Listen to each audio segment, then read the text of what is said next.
Yeah, this is case number 271 on the calendar in the matter of Scheibel versus Lukowski. Fights have been sworn in, Judge. You may be seated. Folks, have seats, please. Mr. Scheibel, the defendant was your son's hockey coach, is that right? Correct. And it is your claim that he filed false charges against you, alleging certain threats of violence and harassment. You want to be compensated. Correct. The defendant says that whatever charges he filed against you were absolutely accurate, and he has a cross-complaint because he said that you have continued to harass him. Correct.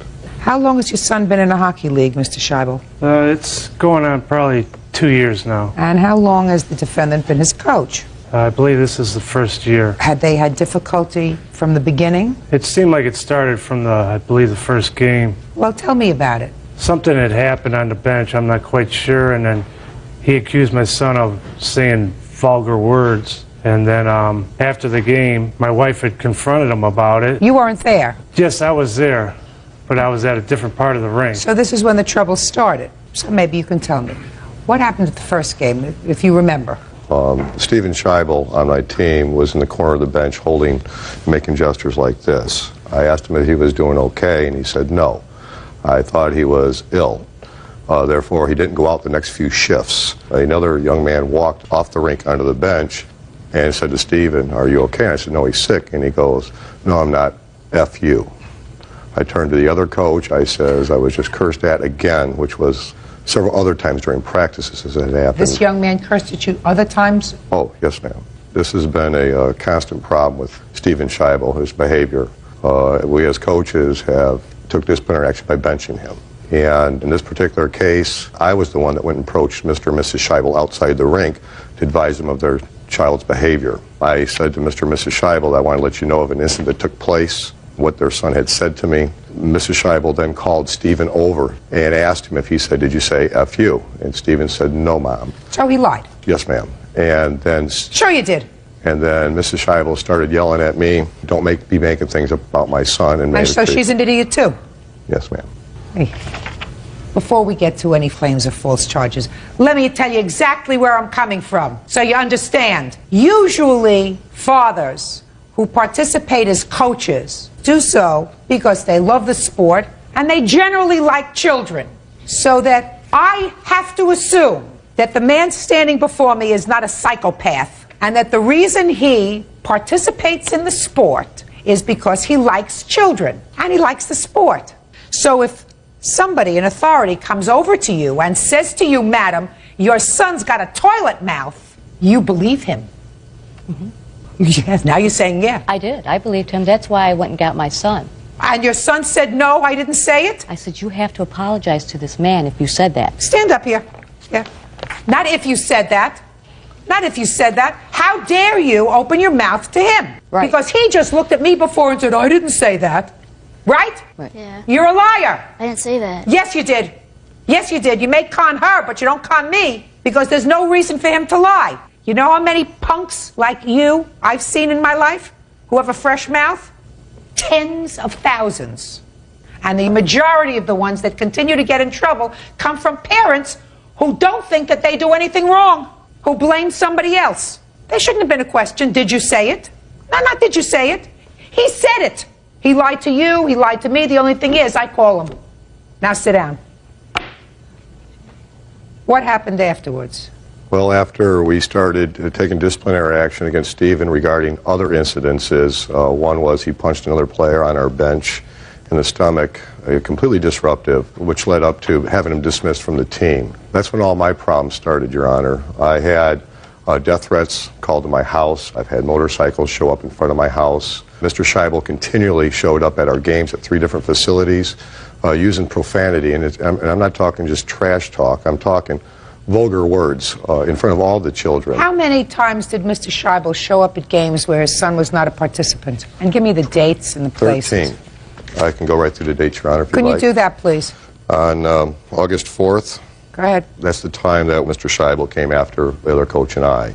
On August 6th, he showed up at the Great Lakes Sports Facility in Fraser. What were you doing there? My son was supposed to be playing, and my son went down to the locker room, and the coach's wife, she had told him that he's no longer on the roster. So did you stay or did you leave? Well, I went down there to see what was going on, and she came up to me And I told her, I said, why are you talking to me? You have a PPO out on me. Who had a protective order against you? Mark and the coach's wife, which I don't understand. When was that issued, sir? I believe it was 8-4 or 8 something. The 8. Can I see the protective order, please?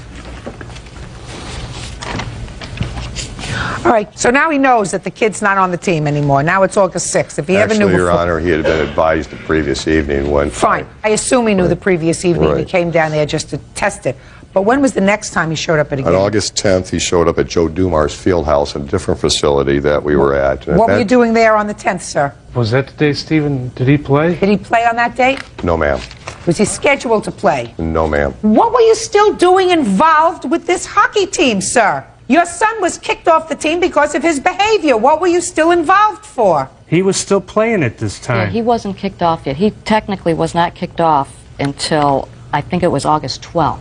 Fine. After August 12th, did he show up at any game? On the 12th, he showed up at Great Lakes Sports Facility in Fraser and threatened the other coach, his wife, and myself again. What did he say when he showed up on the 12th? He said that we better put his son back on the team. I haven't seen the end of him. I will pay. Basically, I don't know if it was this conversation. I better sleep with one eye open. Judge Judy continues in a moment. You said, my son better be back on this team or you better sleep with one eye open. That's a threat, and I believe you said it. Oh, yeah. Real cases, real people. Judge Judy. David Scheibel says after an incident at a hockey game, his son's coach, Mark Lukowski Sr., filed false charges with the police. Mark says David threatened his life. Now, on the 8th, there was a protective order issued. What was that based on? Your Honor, I had received the threats, and he continually came to the facilities. I was for fear of my children and my family.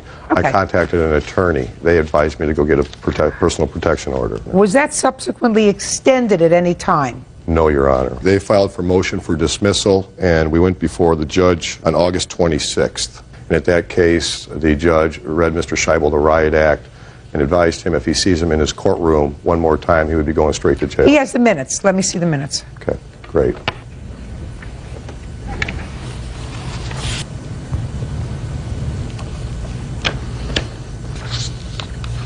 According to statute in your jurisdiction, statute requires 3 contacts that are unwanted after notice. He has to have notice. He does go on to say, now he's on notice. And if there's further contact with you or your son or your family, then you can come back to court. He was not happy with you. Judge is not happy with you. He didn't say he didn't believe what he told him. He said their statute requires 3 contacts. I don't know why it requires 3 contacts. 1 would seem to me to be sufficient.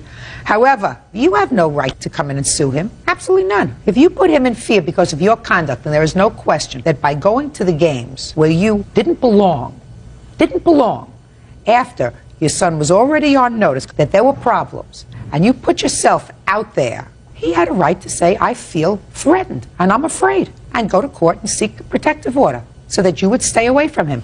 And the protective order is very simple, Mr. Scheibel. It says you're prevented from assaulting, attacking, beating, or molesting him, which you shouldn't do anyway.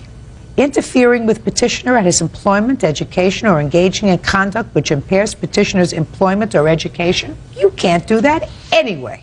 Harassing him, approaching or confronting him in a public place or on private property, you're not to do that anyway. But it also says you're not to appear at his workplace or residence. They've laid those things out. The first part of this protective order prohibits you from doing what the law proscribes anyway. So what's your complaint? He has no proof that I did all these I believe him. lies. Oh, I believe him. Well, I called believe his that house and made fire threats? No. I'm discounting that. The court discounted that. I read what they said.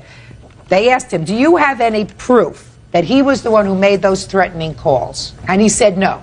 I'm discounting that. I am not discounting the fact that you said, my son better be back on this team or you better sleep with one eye open. That's a threat. That And I was believe never you said it. Oh, yeah. No, I didn't. Oh, yes, I believe you said it. Because I don't believe that somebody who gives up their time to coach a hockey team with children wants to be confrontational. He's had 3 children walk off this team crying. So And what? now they're all on my team. Good for you. I hope your son doesn't curse you. If he had lied to one time, what says he didn't lie What do you again? mean if he lied once? When did he lie? About the motorcycles? No, no, no. He didn't lie about that, sir. Listen to me very carefully. What he testified in front of me was that right after your son was dismissed from the team, he started to get threats. He started to get phone calls. Motorcycles started coming around his house. That's what he testified before me. He didn't say he saw you on the motorcycle. He didn't say he did the threats. He said it was coincidental. I'm discounting all of that, sir. I'm saying I believe him when he says that you said you better put my son back on the team or you better sleep with one eye open or you haven't heard the last of this. That's enough of a threat. Now, let's get to your counterclaim. I'll hear it. Okay, Your Honor. On August 24th, my son Eric was playing a hockey game in the town that Mr. Scheibel resides in. At that time, Mr. Scheibel volunteered to be the scorekeeper during that game. At that time, he started making harassing comments to my son while he was playing hockey. A police report was filed and made, and intimidation and stalking was the offense, and I have a copy of that if you'd like to see I'll it. look at the police report. This was the day prior to going back to the PPO hearing. At that time, my son had to discontinue playing hockey at that place. He had made the... Just a minute. Do you have copies of any of the emails that you allege that Mr. Scheibel sent to your son? No, Your Honor, I do not. I was called while I was out of town that Mr. Scheibel had sent an email to my son Eric, and basically it was a non-threatening one, although an intimidating one, by indicating... I just asked you if he had copies of the emails, sir. I didn't No, ask Your for an Honor. explanation. No, I don't. Mr. Scheibel, did you ever approach one John Savage with regard to your son being thrown off the team? The father? Yes. John? I don't know his name, but I believe that's his name, yes. And when you approached him, your husband was around? No. You went back to where your husband was seated after you spoke to Mr. Savage? Correct. And your husband cursed at Mr. Savage? Yes. I was crying at that time. Your husband cursed at Mr. Savage? Yes, correct. And you told your husband to be quiet? Possibly. And that's because he was behaving badly? Well, I do not like cursing, period. Step up, Eric. Eric, I want you to tell me what it was that Mr. Scheibel said or did to you that frightened you. When I would skate by him, he would always go, "I'm over here, Eric. Come over here, Eric." Is there any reason for that, sir? Is there any reason you were calling his name at hockey games? I wasn't. Why do you think he would say that you did? I don't know, Your Honor. Could it possibly be that because his father had a protective order against you, that you felt as if you could get his goat by making his son feel uncomfortable? No. You would never do that. No, I wouldn't. You're not a hothead. He has tried to No, provoke you're me, not a yes. hothead, is what I said. No, I'm not. Can I say something? Yeah. He's talking about approaching his son. He walked by my son and said, "My son is going to kick your ass." Bad behavior. Very bad behavior. Very bad behavior. I also have a police report, too, Your Honor, that he has implicated my husband, my son, and another member in stealing, larceny from a building. We've been approached by people. "Oh, you're the people that have the PPO against you. Oh, you're the people that, stole tiles."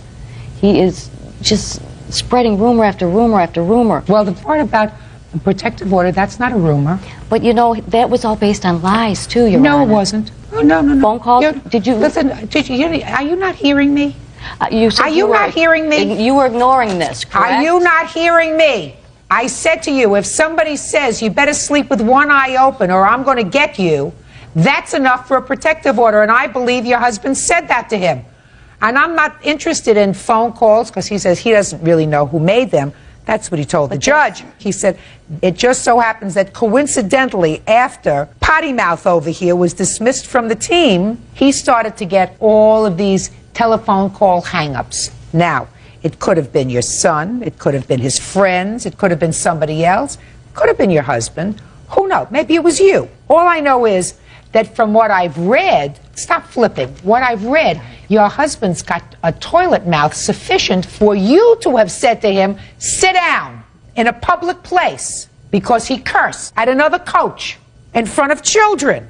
Yes, and you had to say to him, sit down. Okay, I realize, but Mr. Lukowski is saying this all happened after they removed my son from the team, which that is not true. I don't care if it happened before or after or less tish above.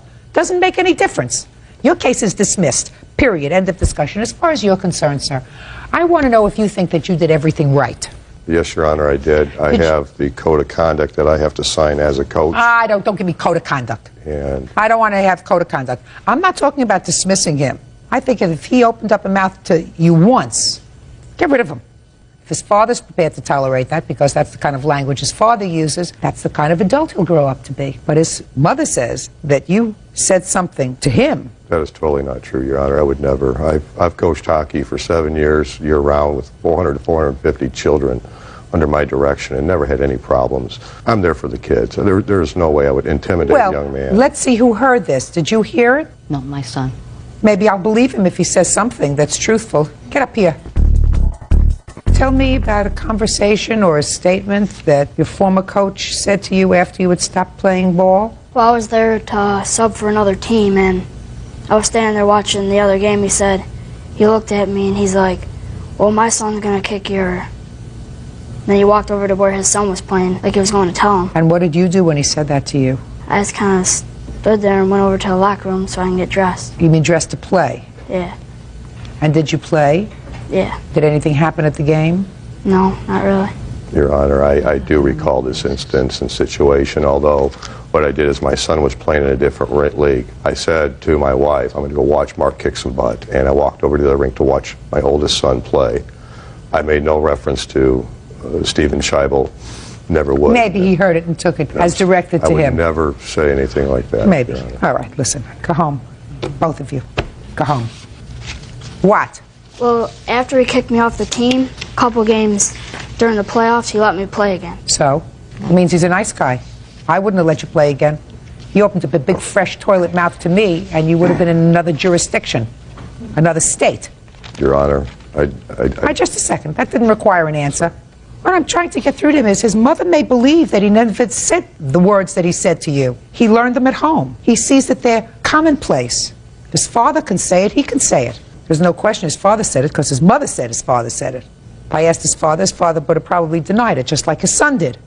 It's a game. It's a game. It's a game. Goodbye. Now, this is case number 160 on the calendar in the matter of Barrientos versus Randolph. Parties have been sworn in, Judge. You may be seated. Ladies, have seats, please. Mr. Barrientos, the defendant was or is your sister's boyfriend. Correct. Is he currently her boyfriend? Yes. Your complaint is that he and your sister had some sort of an argument, and later on that day or the next day you became involved, and you claim he assaulted you. Correct. You want him to pay for your medical bills and for pain and suffering as a result of the assault. Mr. Randolph says he was merely defending himself. So why don't you tell me how this problem started with your sister? Well, on the evening of June 5th, 2001, my sister Gloria and my nieces came to my house stating that there had been an argument at their home between Joanne and Sam. So you have how many sisters? 4. So some of your sisters came to you and told you No, that just my one sister Gloria and my 2 nieces, which are Joanne's daughters. told you that your sister, Joanna, Correct. had an argument with her boyfriend, and it had gotten physical. Correct. And what did they want you to do? And they wanted me to call the cops. Why And- couldn't they call the police? Well, because they said that Samuel had pulled the cords from the phones at the house. So my sister asked me to call the police and have them sent over to their house. You did that. I did that, yes, correct. And then what did you do? And at that time, I left my sister and my nieces at my home, and I went to my sister's house. And upon arriving there, my sister was there, hysterical, and their house was wrecked because Samuel had broken stuff in their house. And the cops got there, and she gave her statement, and I told her that my sister and her other 2 children were at my home, and to get her, and I asked her if she wanted to go to my house to get some belongings together, come to my house, at which time we did. And So Joanne came back to your house. Where's Joanne, by the way? That's you. And when we got to my home, we sat down and talked about the incident, and she said that she was... Why don't you step up here, please? Let me bring you back to June 5th. You had an argument with Mr. Randolph? Yes. Well, it was between my sister and him, but I, got in it and I broke it up, because I didn't want them to argue, it's family. Ultimately, you got into an argument Yeah. with Mr. Randolph. Yeah. Did it become physical? No. That's not true. No, physical, no. He did throw things around the house. In the house, yeah, the house was messed up. But All right, so it became physical. It wasn't just a verbal fight. It became physical. Did he rip the phone cord out of the wall? No. Well, then why would somebody have to travel? When I called David, I did tell him, you know, that what was going on at the house and stuff. And I was probably the one that ended up calling the cops because I didn't want, you know, for David to get there or for anything to, you know, get any worse than it was already. Joanne, I understand that you're sitting on this side of the table, which is the defendant's side. But I want to bring you back to June the 5th. Were you upset? Yes, I was. Were you frightened? No. Did you spend the night at your brother's house? Yes, I did. Why did you spend the night at your brother's house if you weren't frightened? Early in the morning. I had to be at work at 4 in the morning. So? So I didn't want to be late. I didn't want to. I wanted to go and get some rest before I had to go to work. Joanne, let me explain something to you. You have to say things that make sense. What time do you go to work every morning? At 4 in the morning. 4. And do you sleep at your brother's house every night? No, I don't. You sleep at your house every night? Yes. So on this particular night, you just told me you wanted to stay there because you didn't want to be late. Because my kids were already at his house. I wasn't going to run my kids back home and then back over there. It was already late. How long does it take? Like 25 minutes. He says it takes less, right? Correct. All right. Well, even if it takes 25 minutes, you take your kids home so that your kids are sleeping in their own bed. So you stayed at your brother's house because you were upset. Is that a fair statement? Yes. All right. And your brother was going to take you to work in the morning?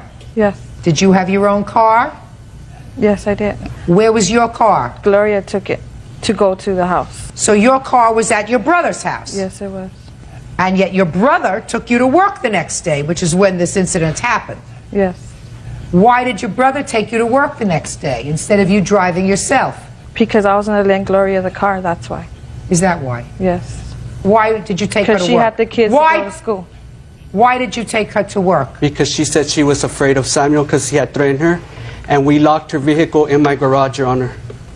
You locked it in the garage, why? Because he had been calling my home all that evening and passing by my house, and she said that she wanted to leave because of that fact, and I told her, don't worry, we'll lock your car in my garage, and I will take you to work in the morning.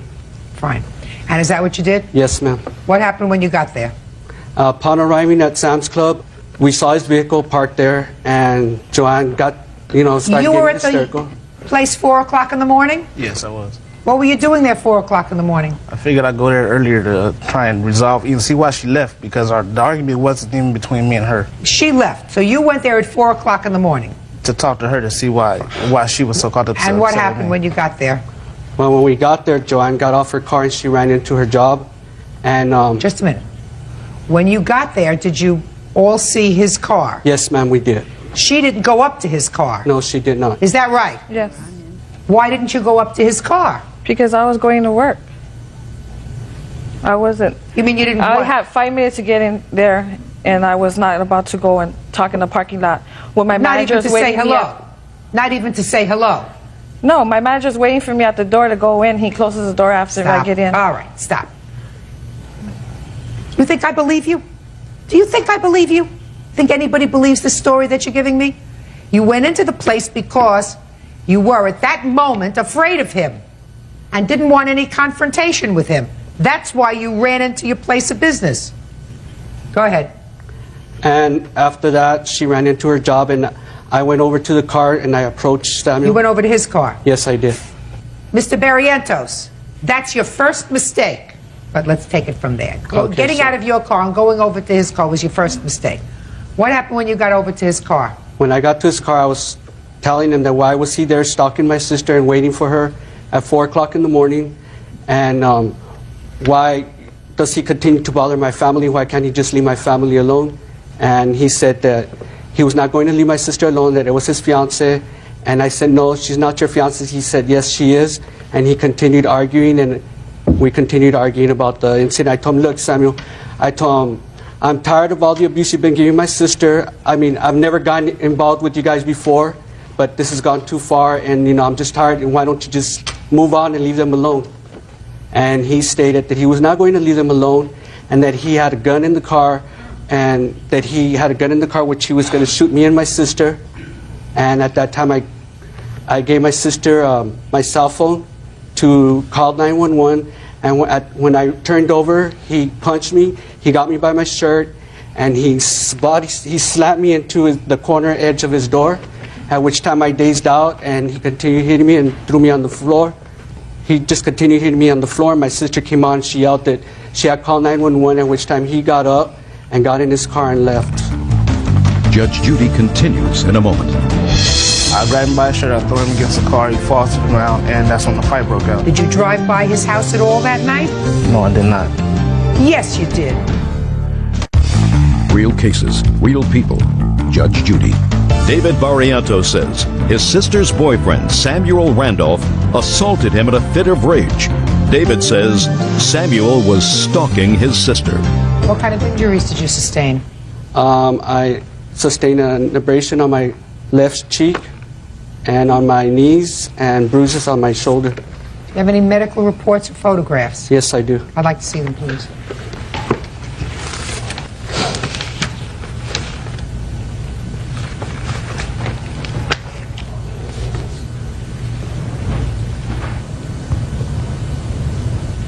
All right, Mr. Randolph, let me hear your version of the events, sir. Okay, the night before the fight happened, I believe that was June 4th. Me and Gloria had gotten an argument. This is Gloria? That's Gloria, yes. I came home from work that day, and Joanne's oldest daughter's boyfriend was there, and we began to talk. And he told me, you know what, when you're at work, Gloria's talking stuff about, she's talking to Joanne, telling her all kind of stuff, why she shouldn't be with you. And I was like, well, why did she say this? At the time, her and her family was staying with us. She didn't work, her or her husband, so I was supporting them. So later that night, her daughter and her boyfriend, they leave, and I confront Gloria. I was like, look, Gloria, if you're gonna be living here with me and everything, I'm gonna support you guys. Don't talk about me, and please, not behind. If you have anything to say it to me. Argument broke out between me and her. At the time, Joanne was asleep in the house. Me and Gloria were outside. Gloria goes in and wakes Joanne up, talking about, well, do you see what he's saying to me, that I'm gonna have to leave and all this and that. And Joanne wakes up. She was like, well, what's going on? Me and Gloria, we started arguing. Joanne broke us up. Joanne told Gloria to take the car and just leave. Yeah, but you got upset, Mr. Randolph.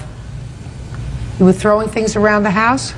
Not at that point. At what point? The argument had escalated outside, and when she led left, I came back in and I hit a glass, and the glass shattered on the ground. What else? That was it. Wasn't nothing thrown. I didn't pull the phone cord out of the wall or nothing like that. Well, what did you throw the glass for after she left?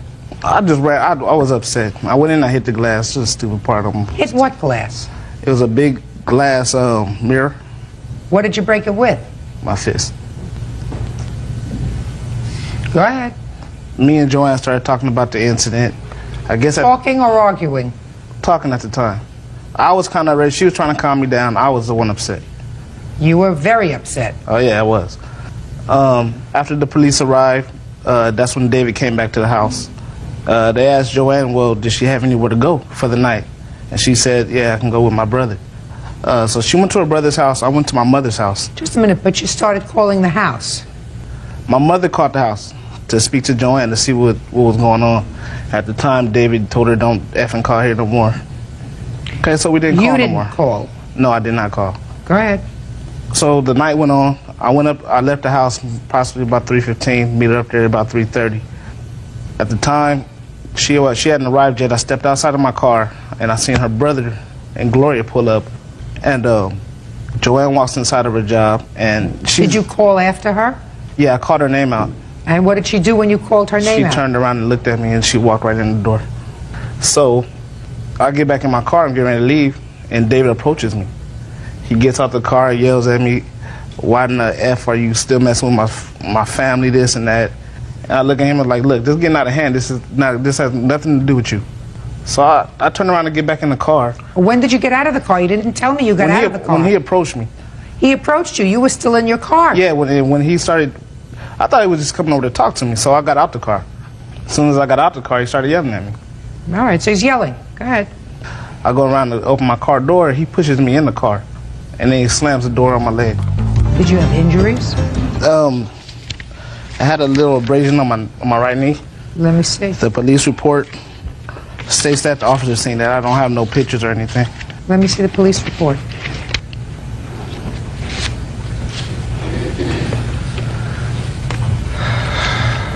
Go ahead. So he pushed you in the car, and he slams the door on your leg. Right, my leg is still hanging out the door when he pushes me in the car. And he starts to walk back to his car. Well, I jump up, and I rush him. Yeah. You know, I grab him by his shirt, I throw him against the car, he falls to the ground, and that's when the fight broke out. Okay. He pushed you into the car. What kind of car do you have? It was a Cadillac at the time. And then you said he slammed the door on your leg. Right. Bird, you know I'm not very good at these technical things, so I'm going to need your assistance to help work this out in my head. If you're in a car and somebody slams the door on your leg, you know, you get your leg caught in the door, Right. would you step out a little bit over here? Could you show me where you think on your leg that car door might hit? I mean, I'm 6'3", Judge. Difference of height, but if I fell in, it probably hit me around just below the knee. And where do you Around think the it calf might area. hit him? Usually just below the knee, I would say about the calf area. At the That's calf a good area. guess, yeah. That's where it would strike me that it would hit you if the car door is slamming on your leg.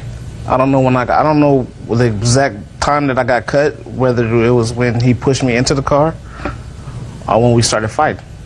Right.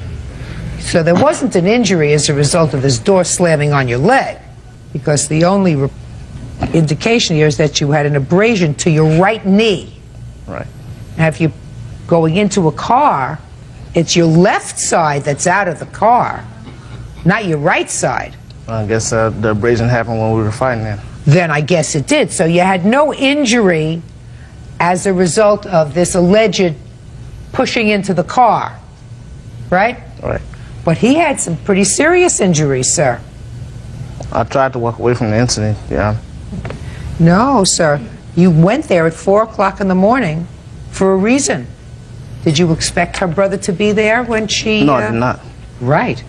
And she clearly didn't want to speak to you. Did you drive by his house at all that night? No, I did not. Yes, you did.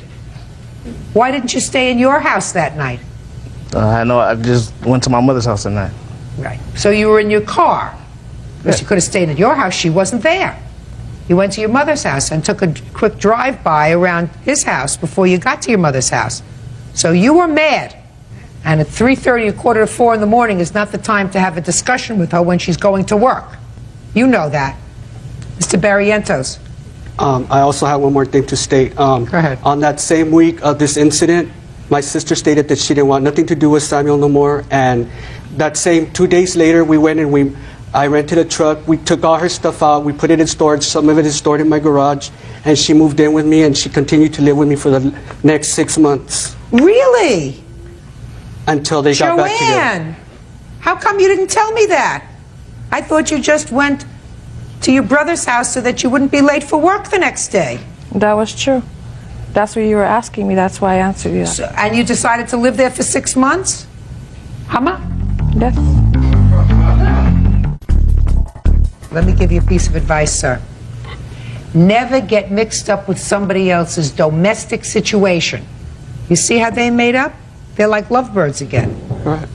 You're not talking to your sister's not talking to you. She's mad at Gloria's mad at her because you got involved with her domestic situation, right? Correct. They're all smoochy-dutchy and lovey-dovey, right?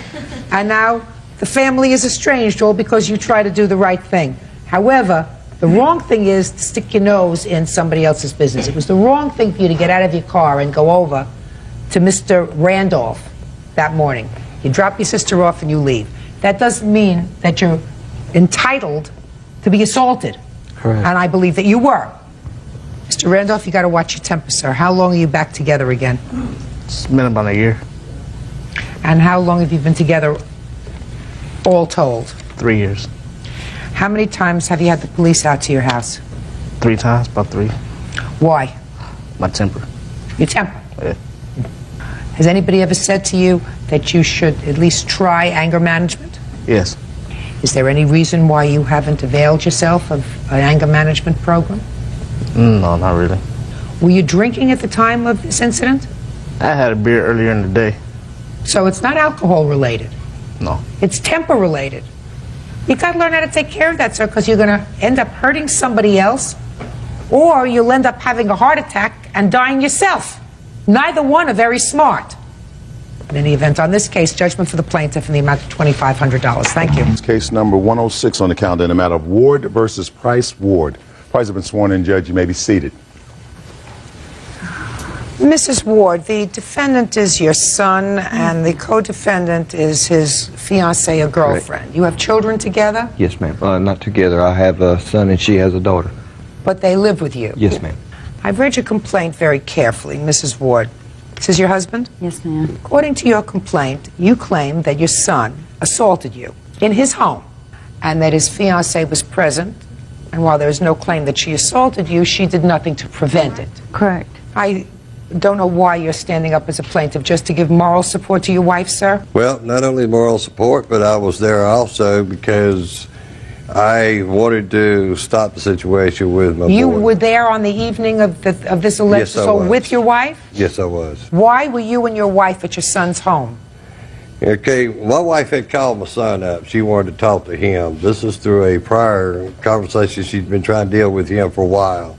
About what, Mrs. Ward? Go ahead. About the TV and the VCR. Tell me about the TV and the VCR. My son and his wife, Ben, were having problems. Sean had sold everything in his house. He didn't have a good job like he does now. I mean, he was doing work, piecework. Just a second.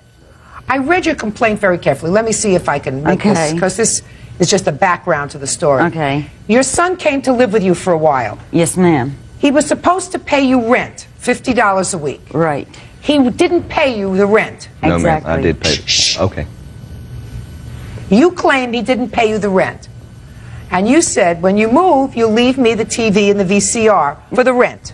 And then when he moved out, he took the TV and the VCR. Yes, ma'am. And the reason you and your husband went over there that night was to take back the TV and the VCR. Yes, ma'am. Now tell me what happened when you got there. They were eating dinner. So we went in the living room while they was eating and watched TV. The children were there too, eating. They got done, came in and gave us a hug, you know, and Michelle was getting them ready for bed. And so Sean says, well, you're here, what do you want to talk about? And I said, the TV and VCR. He said, I knew that's what it was going to be about. And he stood up. I said, he says, I do not owe you anything, Mom, nothing, and I want you out of the house. Well, I have a book right here where I kept notes, and his signature is on it.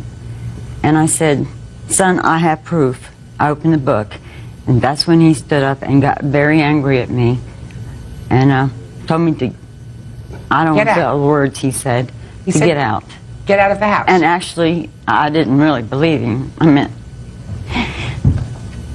he's my baby son, and I believe in his Just a word. minute. So he told you to leave his house at least twice? Yes, ma'am. And then what happened? And I said, you're kidding, Sean. He said, I'm not kidding. Baba. He said some other word. And I said, then I'll go up and get it myself. I know I can't. Look at me, how much I weigh. I knew I couldn't get it myself. Where was your husband during all this time? Can I speak? I was in the living room. So you were in the living room. So your Yes. wife was going to go upstairs and take the TV and the VCR. That's what she said she was going to do anyway. That's correct. So she started up the stairs, and what happened? Mrs. Ward. Well, as she proceeded to start upstairs, first of all, I was shocked on the whole situation, the anger he threw at his mother. As I seen this anger, I just kind of looked at him and said, you know, you shouldn't talk to your mother that way because she is your mother, irregardless, you know, what she says or does. She proceeded to go upstairs. I went with her upstairs to slow her down and said, honey, I think we might as well go ahead and leave. And she says, well, I'm not going anywhere. I'm going to stay right here till he either gives me the VCR and the TV. And at that point, he says, well, I'm going to call the sheriff. She said, well, go ahead and call the sheriff. And he just got angry at that point. He says, well, the heck with it. As I was proceeding to hold her back a little bit from proceeding upstairs, then he turned around and got angry and turned around and says, well, by God, I'll get her out. Then he jerked her off the step, holding onto the steps, threw her on his back. I told him, do not hurt your mother. He says, oh, I'm going to put her out if that's the only way I can get her out. Then I heard a big old thud in the living room, and I come running in there. she had hit the floor. I don't know if he dropped her or what happened. She was really hurt, and at that time she was speechless, she was shocked, and she says, "I am going on my own. You don't need to manhandle me anymore." Incorrect. So he proceeded to pick her up by the arm, straight up, head on out the door, all the way to the car, slammed her into the car. She hit her head on the door as she went in. And at that time, he just said, "This is where you're going to stay. Get out of here." So that's as far as it went. Why I didn't do anything. People says, "Well, why didn't you get a pipe and hit him over the head?" First of all, he's my son, and I do love him. I love my wife both. They're trying to make a choice so quickly, and I'm not really much of a match to go jump in ahead and start doing something to my son again to his house.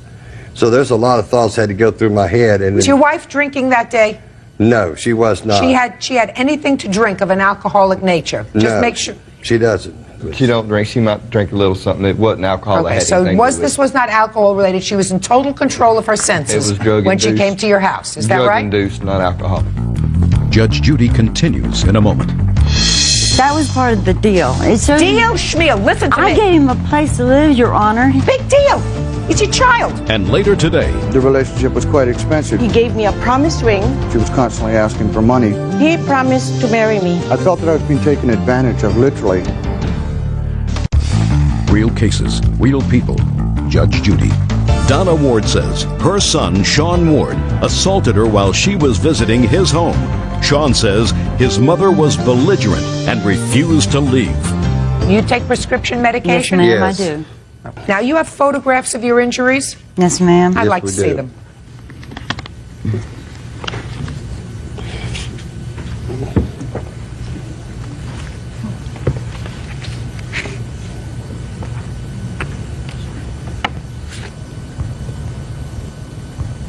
The marks that I see on your arms are consistent with being picked up by your arms.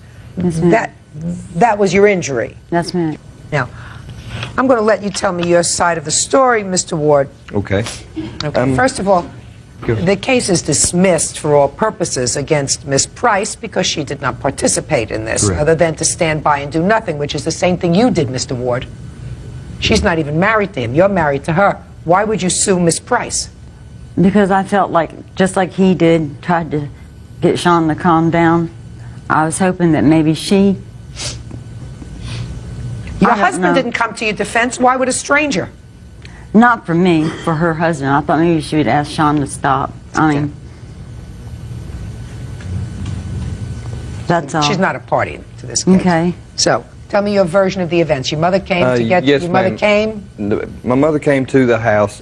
I had paid them $100 a week instead of the $50 that she was agreed on to pay. So therefore, she knew the TV was paid for. She let me take it on wheel out the house. The only reason that I had any confrontation with her at all, because both my 5- and 6-year-old kids were standing in the living room, that she had asked for them to be present.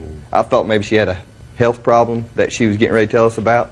And when she did come up with that situation, I did get angry, but I did stand up and ask them both to leave. I opened both the doors, and I said, y'all need to leave. And I might have said it a little meaner, to get out of my house. Right. They would not leave. Ultimately, you picked her up and put her out of the house. Yes, ma'am, I picked her up off the steps. And that's what the marks are on her arm. That possibly could be. All right. This part of the case is pretty easy. Mr. and Mrs. Ward, you are not entitled to any damages. You entered his home with his permission. Exactly. Then he asked you to leave. You refused to leave. At that point, you are trespassing on his property. He asked you to leave again. You still would not leave. The law permits him, as I'm sure the judge told you in court when you were there on the criminal case, that he has the right to use reasonable force. Can't shoot you. He can't stab you. But he can physically take you and move you out of his property, which is exactly what he did. Now, the fact that I don't understand why you are there trying, if your son is finally back on his feet, and he's now got a good job, and he's got a home, and he's got 2 kids that he's taking care of, why in the world you would make a big deal out of a television set and an old VCR, I haven't a clue. But I'm not going into that. Okay. Because there's no logical reason why you would go to his house, and create a scene with 2 children there to get back a TV and a VCR that you think was owed to you for rent? I did not. I let the children go upstairs. I've asked him without the children being around. I don't know why you would ask for it at all. Because, ma'am, that was part of the deal. Deal? Schmeal, listen to me. I gave him a place to live, Your Honor. Big deal. He's your child. I know, and I'm his mom. I did not want to do this. Well, you shouldn't have done it. Sean knows in his heart that he said, I believed in his word. And Mrs. Ward. Yes, ma'am. How many children do you have? I have 7. If your child has not been doing well for a while, as you said he hasn't been, he'd been in and out of your house, and he was finally, according to you, finally got a good job and back on his feet, what mother in her right mind would say, now I'm going to take the television set that you watch and the VCR that you watch or that the children watch in their room?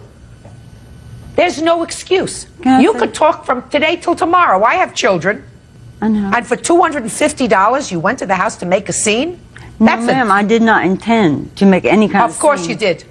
Because No, once he ma'am. said to you, I'm here for the TV and the VCR, and he said, I don't want to talk about it now, only please started leave. Then you decided to go upstairs and you said, I'm going to take it myself. That's creating a scene. I didn't think that I was very smart, Your Honor. Oh, fine. But he had Good. gotten a big, huge television, and I figured that he knew we were down. That TV would have helped us. We were down, and there was nobody helping us. Stop it. Your children aren't supposed to help you. You're supposed to help them. Real cases, real people. Judge Judy. Donna Ward says her son, Sean Ward, assaulted her while she was visiting his home. Sean says his mother was belligerent and refused to leave.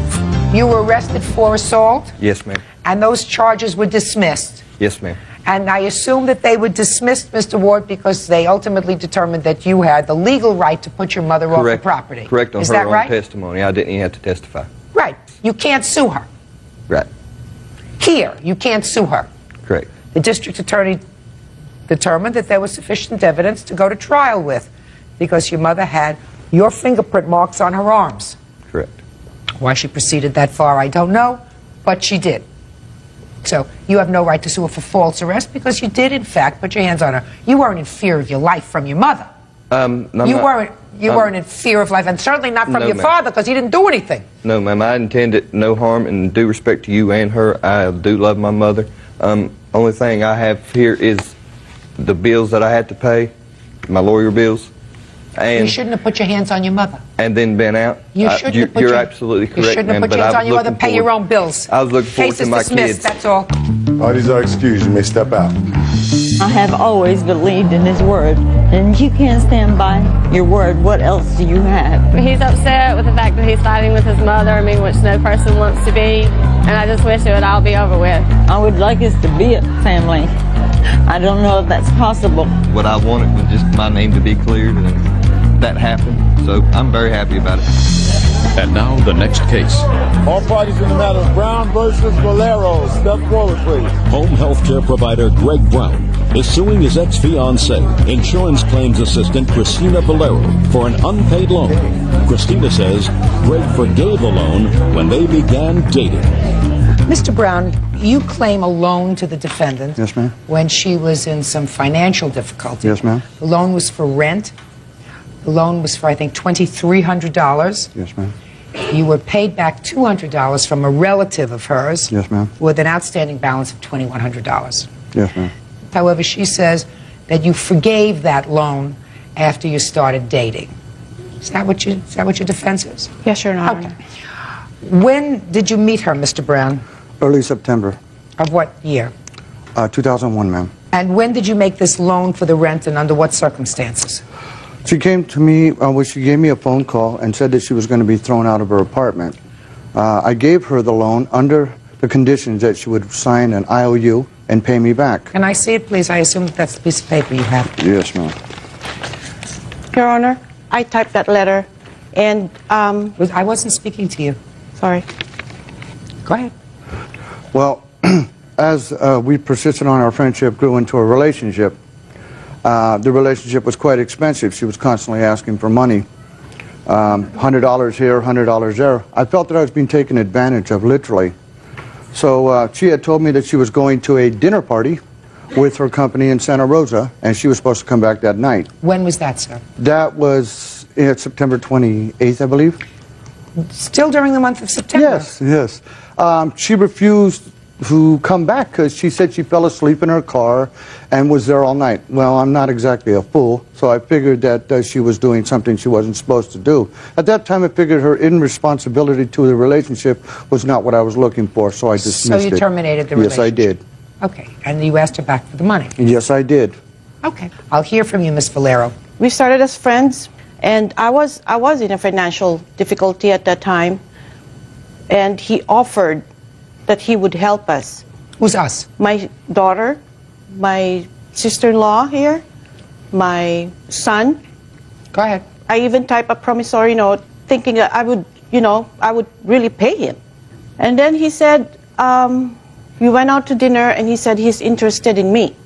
And we started dating, and then he gave me a promise ring, which is this. All in the month of September? Yes. Go ahead, keep going.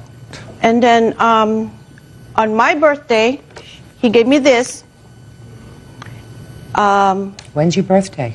December. Now we're jumping to December. Mm-hmm. Well, the whole month of November, we were fine.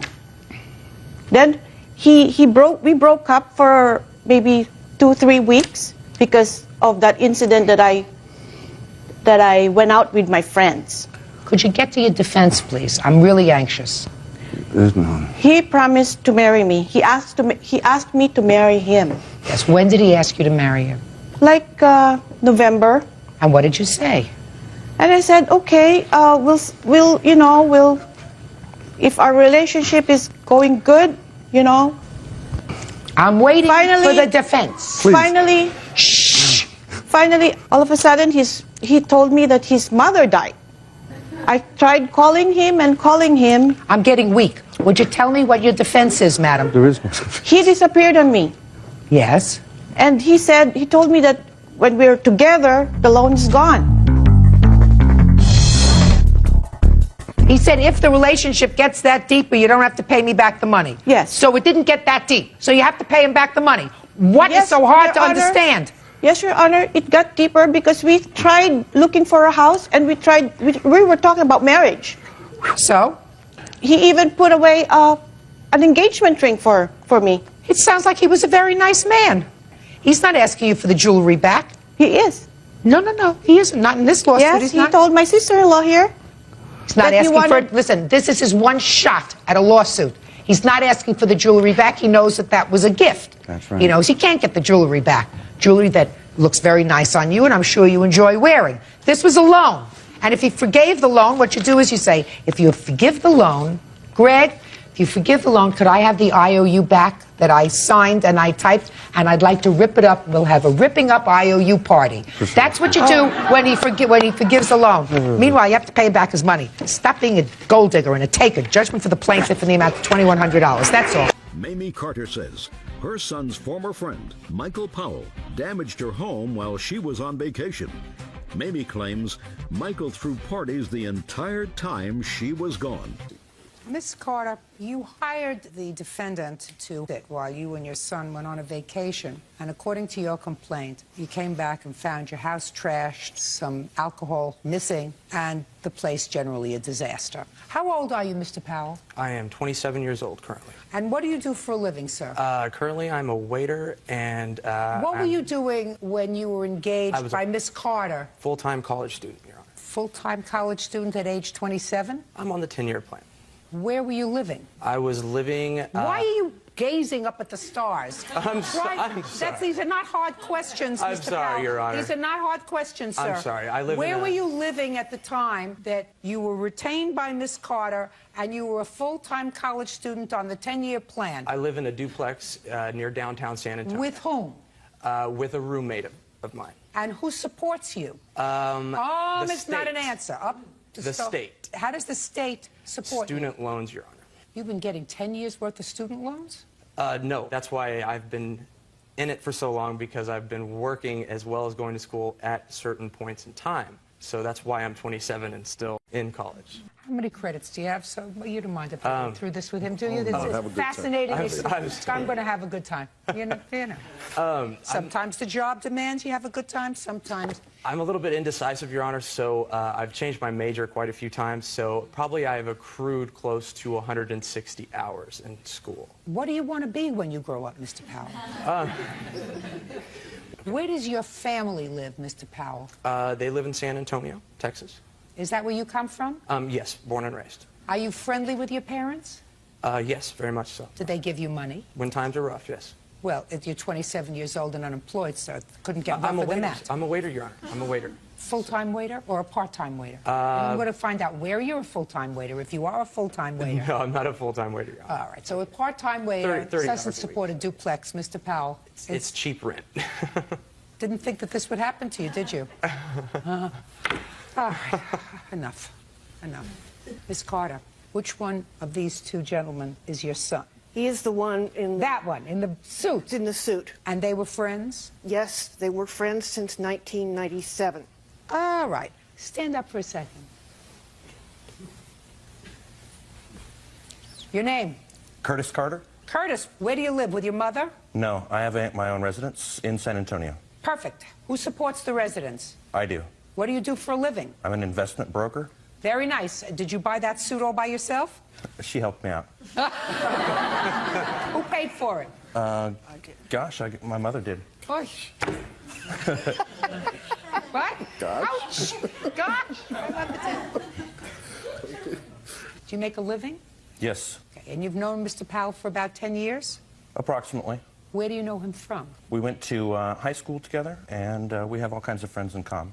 You know he's a little flaky. Well, he hasn't always been. He is now. Did you recommend Mr. Powell to your mother as a house sitter? I did. But we had previously hired him, Your Honor, on a previous occasion, and we got along without difficulty. How many days did he house sit on the previous occasion? Maybe a week. And he lived at your house? That's correct. How long ago? 4 years ago. And 4 years ago, Miss Carter, was he a college student? Yes, he was. 4 years later, he's still a college student. That's right. You should have said to yourself, something's not right there. Now, you hired him when, the second time? I hired him February 24th of this year. How long were you going to be away? We went away from March 1 through the 24th of this year. And how many animals do you... 1 dog and 1 tropical fish. Okay. And he was to take care of the dog, the fish, the house. That's right. Okay. When you came home on the 24th, did you take photos of the house? We took photos of the damage the next day or so. I'd like to see the photos.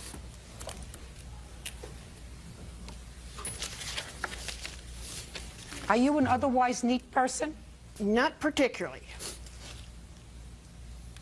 Now, where was this brick wall? The brick wall is outside my kitchen.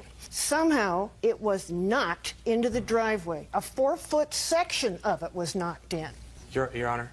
Okay. It wasn't a 4-foot section. It was maybe more like 2 to 2.5 feet. It was about 15. I know because I bought the bricks. There was... I want you to tell me, Mr. Powell, how the brick wall fell down. All I can really tell you is I believe it was because she lives in Almas Park, which is also a basin. It floods there a lot. Just a second. Did it flood the 3 weeks that she was gone? No, Your Honor.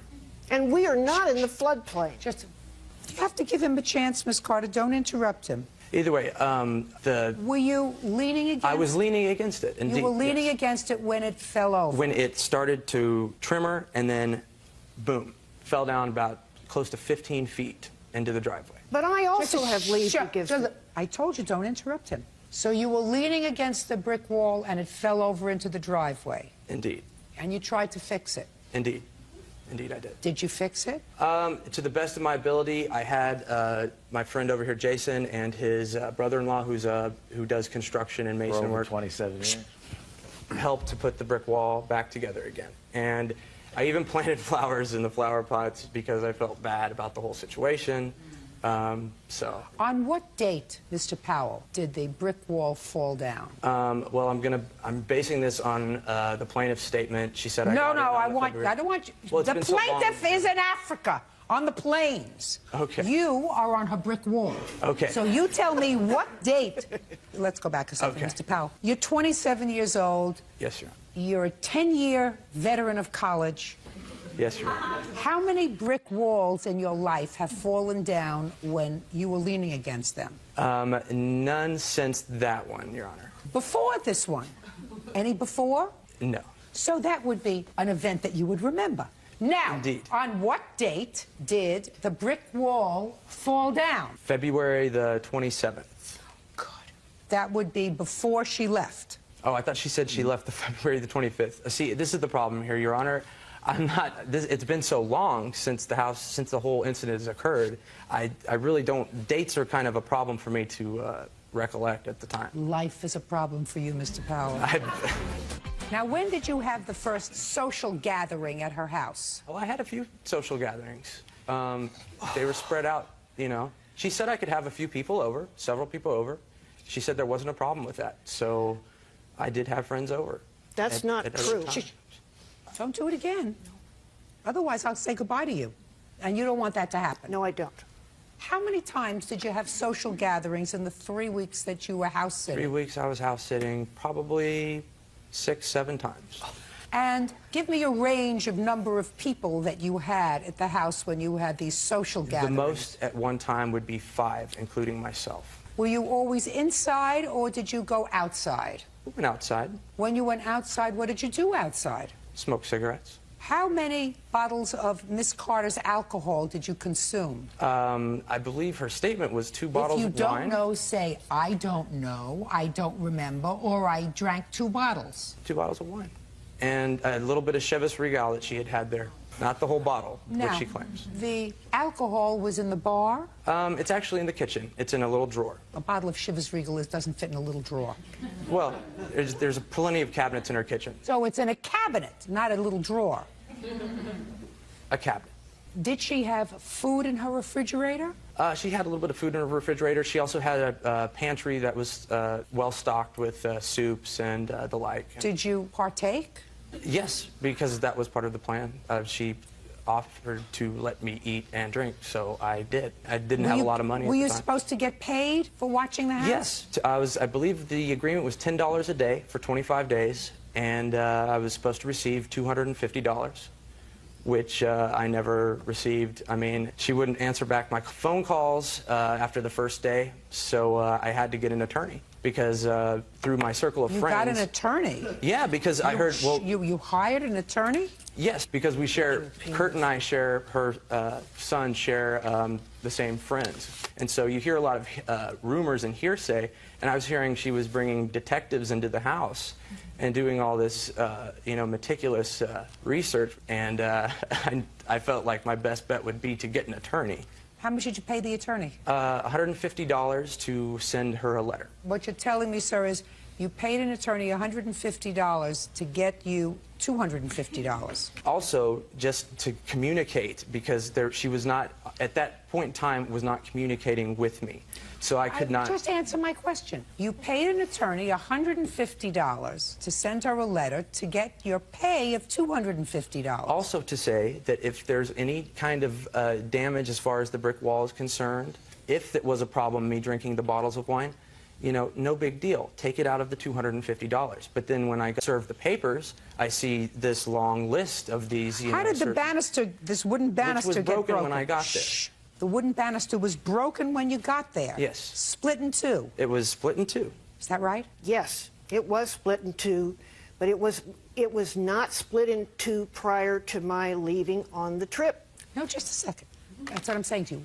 Was the banister split in 2 when he came? Yes. Shh. Was the banister broken before he came to house sit? No. Well, you have to listen to my question. When you came home, how did you find your pets? My dog was in good condition. Good. Well, at least he did something right. What about the fish? The fish was still living. Also, a blessing. Yes, I agree. Good. Now, There was a painting that you talk about, that you have a picture of, that had a hole in it. Tell me about the painting. This painting is of a relative of mine. It's a great painting, by the way. Thank you. It's a village blacksmith. It's a family heirloom. Tell me about the damage to the It painting. is museum quality, and I discovered that it has a puncture and a rip or a tear in it, and the heavy gold relief frame had been broken off and damaged in it. Was it hanging on the wall when you came home? Yes. But hanging on the wall damaged? Yes. Had it been damaged before Mr. Powell started to babysit for your house? Not at all. You. Nice suit. Thank you. Could you step up, sir? What is your name? Barton Simpson. Mr. Simpson, you're a neighbor of the Carters? Yes, ma'am. Tell me what happened in the household while Mrs. Carter and her son were in Africa. The first thing I noticed was the defendant's red car, because Miss Carter's car was gone, and it had the writing of a wax on it that would be indicative of the police impound lot in San Antonio.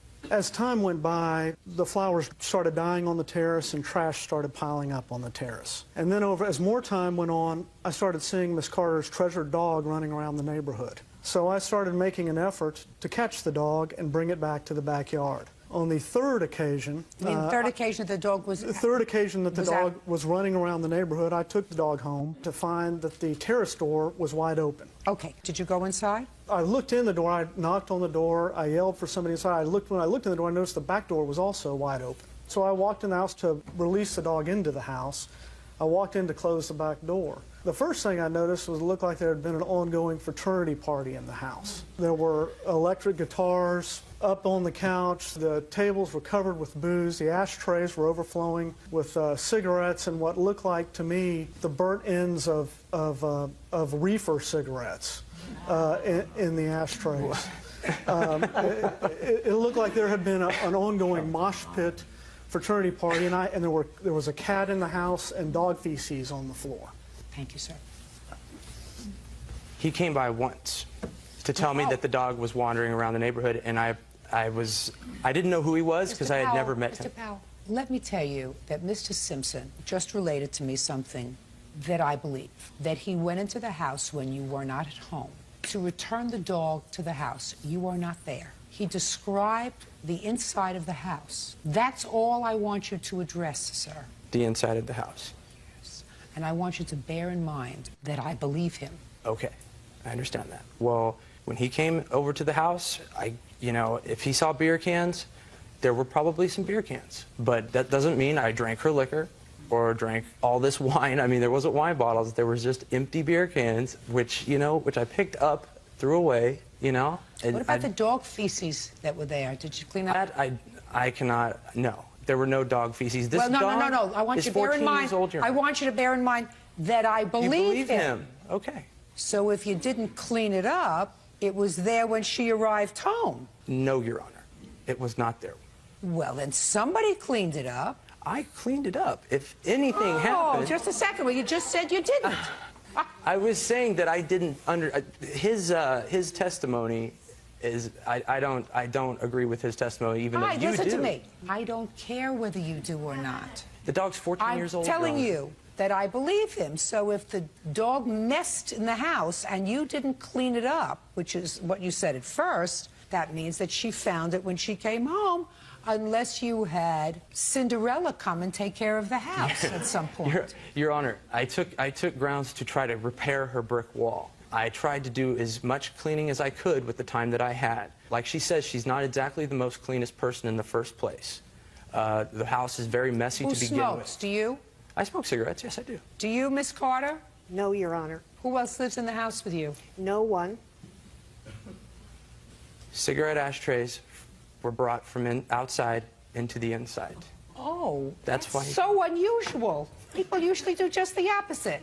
Maybe when you graduate, you'll start doing it the other way. Most people take cigarettes and take them outside. So what you're telling me is you and your friends had cigarette smoke outside, and all the dirty, disgusting cigarette butts, when you've finished smoking outside so you shouldn't smell the house, you brought them back inside.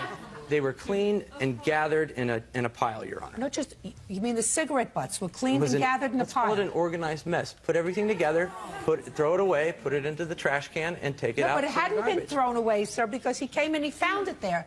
At that particular date. All right, I had enough. Miss Carter, listen to me. How much did it cost you to fix the painting? About $1,000. No, show me the bill. Come on, see the bill. I finished torturing Mr. Powell. Finished torturing him. You big slob, Mr. Powell. You took advantage of the situation. Make parties in your own condo. Don't make parties in somebody else's house. It's outrageous to treat somebody else's house with such disrespect. 27 years old. Your parents should be very proud of you. Very, very proud of you. No You're on the damage done I'm to her speaking. painting. You're on a 10-year plan. You'll never grow up. As long as somebody else is footing the bill, you're going to continue to be a big baby. How much did it cost you to clean up the house and to do any of the brickwork on the house? The brickwork cost $1,285. Clean up on the house. I had a maid service for $40. All right. How much did it cost you to fix the banister? $135. All right, it's $3,460. You better start waiting on a lot more tables and working a lot more than 30 hours a week. Do I make myself clear? Yes, Your Honor. Goodbye. Marcia Lambert claims her mother's neighbor, Tammy Kedward, owes for spray painting vulgarities onto her car and punching her in the face. Tammy claims Marcia was sleeping with her husband. She is countersuing for emotional distress. Miss Lambert, you were having a romantic relationship with the defendant's husband. Yes, Your Honor. I assume this was the husband. Yes, Your Honor. This was about a year ago? A little over a year, yes, ma'am. Miss Kedward lost it with you one day, came to where you were staying, and assaulted you. Yes, Your Honor. She admits that she assaulted you. She also admits that she pled guilty to a simple assault, and she received a fine. Her defense to your action for damages for both your medical bills and your pain and suffering is that you weren't injured. She is counterclaiming for her medical bills, she says, because you've caused her a lot of stress. When did you meet Miss Kedward's husband? About July 9th of 2005. Where? At my mother's house. What relationship does he have with your mother? They're the next-door neighbors to my mom. Were they both living together at the time? Yes, they were. Well, when did you start a relationship with Mr. Kedward? After he told me that he had asked Tammy for a divorce. But they were still together? Sort of, kind of. They were still living under They the were same living, roof? yes. Big mistake on your part. Big. When did you start the relationship? What exact date? Yeah. That it turned romantic? Yes. Was August 28th of 2005. So it didn't take long. Now, when did Miss Kedward assault you? On August 31st. Tell me about it. I was over visiting my mother. My car was parked in the back driveway. She came over and spray painted my car with some obscenities and bright orange paint. I saw her do it. We went back inside to call the police. She knocked on the front door, asked me to come outside. My mother came outside with me. She was yelling all kinds of profanities. And That's not true. And I was standing between her and my mother tried to explain some stuff to her, and I was looking at my mother. She reached over, grabbed the back of my hair, yanked, jumped on top of me, punched me, blood went everywhere. Meanwhile, Punched you where? In the nose, and then punched me again in the cheek. Meanwhile, my mother managed to pull her off of me, and my 82-year-old grandmother was standing on the porch calling the police. And you were arrested? No. Taken into custody? No. Did you press charges? Yes, I did. Okay, Miss Kedward. Why don't you tell me what happened on the 31st of August? I drove up from work. I got out of the car, and she came out of her mother's house and said That is a something. lie, Your Honor. Listen to me. I cut her off when she interrupted you. Don't speak until she's finished. Go ahead. I got out of the car, and she came out of the front door and said something that I didn't understand what it was that she said. Nevertheless, she said something. And I just went inside, and I called my husband, told my husband that she was saying something to me. But you didn't know what? I didn't know what. It was Well, something. why would you, just a second, Miss Kedward, why would you call your husband if she said something that you didn't understand? Because I had found out 3 days prior that there was something going on between them. Okay, did you confront your husband with it? Yes. And what did he tell you? He told me the truth. He told me that they were having a relationship, but that it was more as a friend relationship, that he didn't say that it was not intimate. He just told me that basically they had been doing a lot of talking on the phone. So when you came home on the 31st and you claimed Miss Lampert said something to you, called your husband, and your husband said what? He said, look, I don't know what's going on. Why don't you just go over there and talk to her about it, and y'all figure it out, and then you call me. Is that and what tell you me said the to her? truth." Why don't you just go over there and ask her? Just that's either a yes or no. Yes.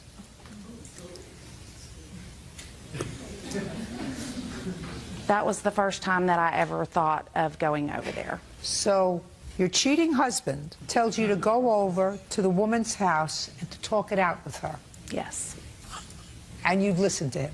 Well, it's not that I listened to him. It's more that I thought, go over there.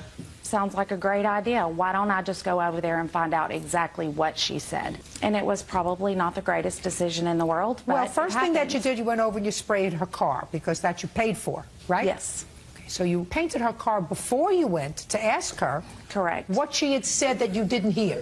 Right.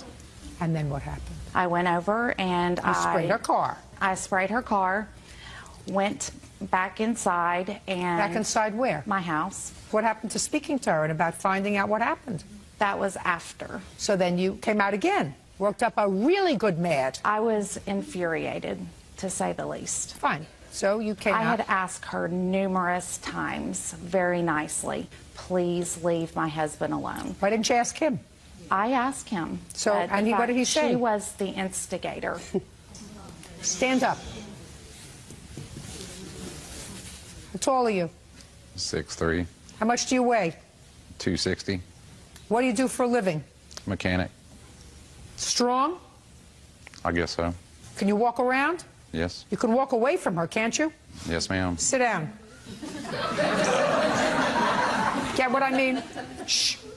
Get what I mean? Ma'am, I do. And yeah. Listen, there's only one person that owes you the responsibility and the respect and has taken a vow. You're exactly right. That's him. You're right. Not her. I felt like if she had any compassion or any feeling, that she would have backed off and she would have had respect, at least for my child. He's supposed to have respect for your child. I understand that. I truly believe that he did make a bad decision. Right. But She so why was did you the go one- over? So you went over there, you assaulted her, and you lost it. Yes, ma'am. Okay. Well, then you have to suffer for that. Okay, Ms. Kevin. What kind of consequence did the criminal justice system impose when you pled guilty to assault? I had a fine of $341 and a Class C misdemeanor. Tell me about the surgery that you had 3 months later. I had actually 2 surgeries to try to correct. I was having trouble breathing through the right side of my nose. Can I see the add medical report? something, Yes, Your ma'am. Honor? Yeah. She told my husband, he asked her the next day after the assault, are you okay? And she told him, it's no big deal. The same thing happened to me about a year ago when a girl hit me in a bar. Okay. That's a lie, Your Honor. Just a second. Let's say that's true. What difference does it make? So what's to say if she had any surgeries that it wasn't to correct what had I don't know happened what she then? wants. It's possible it was. That doesn't leave you. That doesn't. Shh, quiet. That doesn't let you off the hook. I understand. She doesn't have to sue for any medical expenses. She can just sue for pain and suffering. I understand. Good.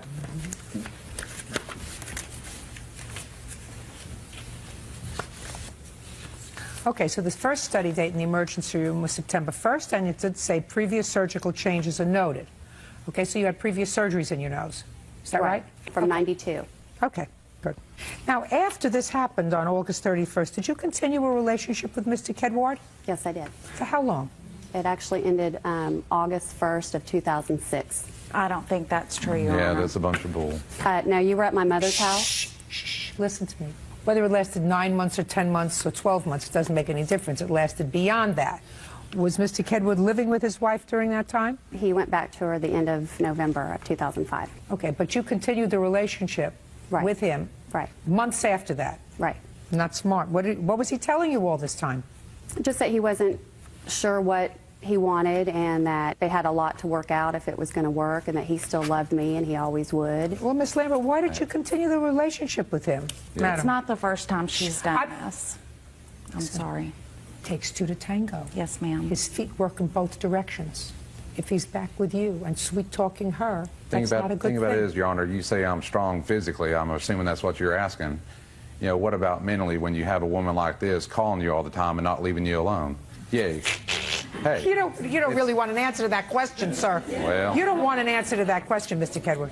When I asked Miss Lambert to leave my husband alone, my words to her were, "For God's sakes, Marcia, I live next door to your mother. Please just stop." She used very bad judgment. She told me that she would be living next door to her mother. Miss Kedward. That's a lie. She used very bad judgment, especially after he came home in November. He never live really with you. left home. Don't tell me he never really left home. Stop me seasick. Still. Yes, ma'am. He exercised very bad judgment. He's trying to tell me is he may be strong physically, but mentally he's mush. That's just an excuse. What he's trying to say is, how can I withstand the wiles of Jezebel? That's ridiculous. If That you was, bought it, that was not what I quiet. was saying. Quiet.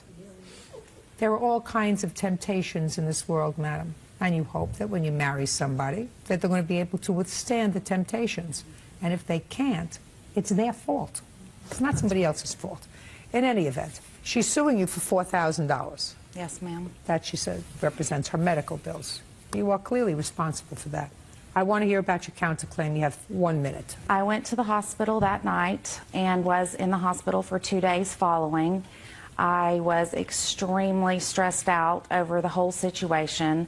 I asked her repeatedly to leave my husband alone. She told me she would do what she wanted to do when she wanted to do it.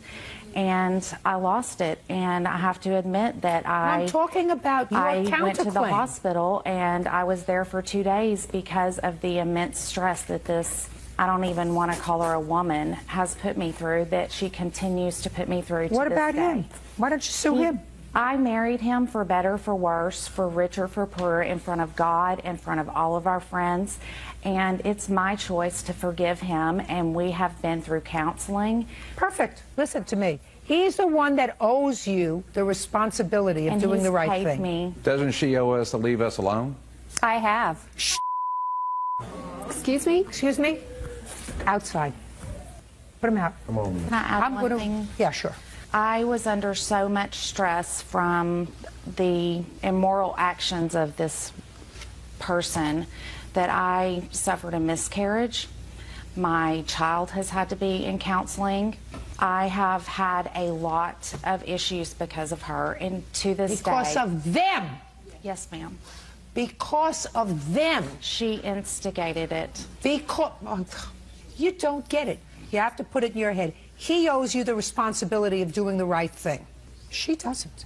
He has a contract with you, moral contract and a legal contract. He violated the contract. And I would have very little sense of an obligation to mitigate your damages if Miss Lambert did not continue the relationship after November, when she knew that the two of you were trying to work things out. Miss Lambert fully understood that. From November until, she says, August of 2006, she continued a relationship with him. That's going to hurt you, Miss Lambert, because then you knew that what you were doing was interfering with a relationship, and there is a cause of action. It's a cause of action in common law called alienation of affection. That means you are contributing to alienating the affection of her husband, and you know what that's going to cost you? $4,000. So I rule in your favor on your lawsuit in the amount of $4,000.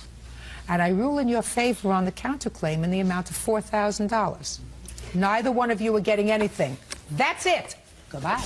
Vicky Madure claims former friend Becky Seifert ruined her credit by not paying on credit cards she helped her get. Ms. Madura, the defendant was a friend of yours. Yes. Who had terrible credit. And it is your claim that you were trying to be nice to her and she have a credit card. If you would take it out, make her co-holder of one of the cards. You did that. for her, and the understanding was the bills would go to her and she would take care of the bills. And it is your claim that subsequent to that, she wanted to buy a motorcycle. And again, you agreed to be a friend, and you co-signed the loan for the motorcycle with the understanding that she would make the payments promptly, which she failed to do. You subsequently found out that not only had she taken out the one credit card, but because she had all of your information, she took out a series of credit cards and built up a balance of thousands of dollars. She was also behind on the payments. She was behind on the payments on the bike as well. As a result of that, your credit, which had been pristine, took a dive. So you're suing for two things. You're suing for the return of the motorcycle to you, or its value, so that you can sell it and get out from under the payments. And second, you want damages for her ruining your credit. Ms. Seifert says that she kept her end of the bargain. She has paid on the motorcycle, although she acknowledges she doesn't pay in a prompt manner. She pays when they threaten her. That's not what she says, but I gather that's the case, that when they threaten to either sue her or repossess the motorcycle, she makes a payment. That still doesn't positively impact on your credit. And she says that she kept her end of the bargain by making the payments on the credit card. She also says that you opened up all these credit cards for her, not just the one that you say, but all of the others. When did you open up this credit card with her as a co-card holder? Probably around June of '05, and there was only one card, and if there was all these credit cards... No, just don't, you don't have to answer for her. Okay. You opened up one June credit... of '05. And with what financial institution? MBNA, MasterCard, and both our names are on it. And as far as you know, that is the only card that you authorized her to get? Yes. With your information? Yes. How many cards did she get using your information? 4 or 5, counting the second MBNA she took out, that she succeeded. I have documentation. I'd like to see it, please. Your Honor, there was only one MBNA card. There wasn't two. I have how many? There was two Chase. There was one MBNA. No. Ms. Seifert, how many cards did the plaintiff agree to take out in your name? Ma'am, I went to creditcards.com with her information because... Listen. We never determined a number. The cards that I had, that I used, several of them were mailed to her home, to her address. I didn't go to her house and steal those cards. Ms. Seifert, you don't honestly expect, coming here today, that you're going to get over on me, No, right? I don't. I'm Good. just telling you. So then let me ask the questions and don't skirt around the answers, because I'll take you and I shake you, and then I get the answer. Okay. You came to the plaintiff and asked her if she could take out a credit card and put you as a co-holder on a credit card so that you would have a credit card to start to build up your credit. That's what you asked her, I assume. Is that right? She offered. Well, how would she know that you needed it, madam, unless she knew that you didn't have a credit card? Because we were going on vacation together, and we were talking about finances for vacation and the things our kids could and couldn't do. And? And I explained to her that I did not have a credit card with much credit on it. That's okay. Good. So she agreed to get one credit card. Now, after she got the one credit card in June of 2005, when did you apply for the other credit cards? I did it all at the same time on creditcards.com when I got the one credit card. Just a second. I told you, don't play with me. I'm smarter than you are. You just said to me, I got the other credit cards on creditcard.com after I got the one credit card. That's not what I said. That's exactly what you just said. I have a tape. The one time on creditcards.com, and several cards were mailed to her house, and she knows that. Don't tell me what she knows. Why did you take advantage of a situation where she said she would get you a credit card? It was very bad judgment on my part. Now, credit cards, did you use them to make purchases? Yes, I did. Did you pay all the credit cards on time? No, ma'am, I didn't. Then you ruined her credit. Then I signed to be responsible for all of them. Just all the a second. papers she asked me Just a to, and second. it was taken off of her credit. Listen to me. You show me where, once you signed a piece of paper to be responsible, because so far you're irresponsible, it impacted positively on her credit.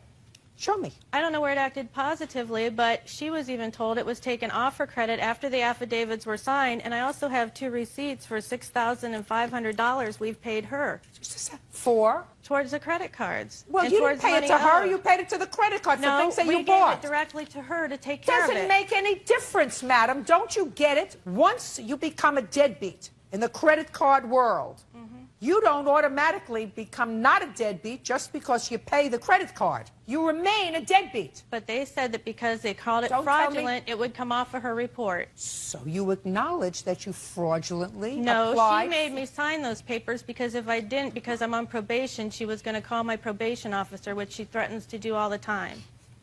Sounds like a great idea to me.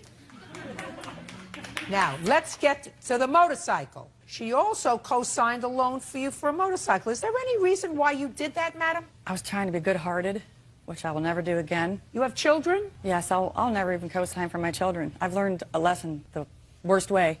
Okay. Now, do you pay for the motorcycle on time? No, ma'am, I haven't. Which means that you have destroyed her credit. Yes, ma'am, I probably have with the motorcycle. Good. Now I'd like to see what papers you have. They asked me to bring, I brought a picture of the motorcycle. She wants the motorcycle back, but the title is solely in my name. So if she wants the bike back, she's going to have to get my name off the title that she lets ride that bike, and she's not capable of riding it herself. Just a second. And then I have a When statement did now you- that shows that all my payments are current. You make your payments late. Well, I mean, it shows that I'm current right now. I don't care whether you're current right now. You make your payments late. Can I see the title to the motorcycle, please? When did you co-sign on the motorcycle? October 05. How much have you paid on the motorcycle? I've made all the payments except the one she made, and I How paid much her back do for you them. pay? $250 a month, ma'am. How much is the loan? She owes, right now, there's still almost $12,000 owed. Right here it is. $11,818.42 owed. Who are you? Becky's boyfriend. Stand up. What do you do for a living? Run a rubber mill. You earn a living? Yes, ma'am. Well, why don't you refinance this motorcycle? I already have one in my name. So what? I don't know, ma'am. What? This was between them. Well, I understand that, but you live with her. You sleep with her. Yes. So why should she be on the hook for her bad credit? She was having trouble with her credit way before us. I'm asking you a question. I just said to you, she sleeps with you, you live with her. Why don't you, the two of you, refinance this motorcycle and get it out of her name? Well, I've got too much in my name right now with my house, my cars, and my motorcycles, so... Your motorcycles? I have 2 motorcycles, yes. Well, why don't you sell one? Because I like them. Yeah, but you have a problem. You live in a home with this lady, and she's got a problem. So why don't you Right, help her and- fix it? Well, I did. I took out a 401k loan and paid off the credit cards that she had with her to help her out. I mean... What does she do? Huh? What do you mean, huh? What does she do? What does she do? Yeah, what does she do? As far as... As far as a livelihood. She works in a doctor's office. She make a living? Yes. So why doesn't she refinance it? Your Honor, I don't know. Why don't you refinance it? I can't get it just in my name, Your Honor. Well, maybe you can get it in his name. He owns his own home. Well, we haven't tried that, but the last time he tried to get a loan, they said he had too much credit out. Then why don't you sell the motorcycle? I just haven't found anybody that'll buy it. It's not worth what we owe on it. Now, she says she wanted to sell it. Her problem was she couldn't get what was owed on it. So you would have no problem signing it over to her, right? As long as it's out of my name, I have no problem, and I've told her Fine, that before. absolutely perfect. Have her sign this over to her, That's please. a memorandum title, ma'am.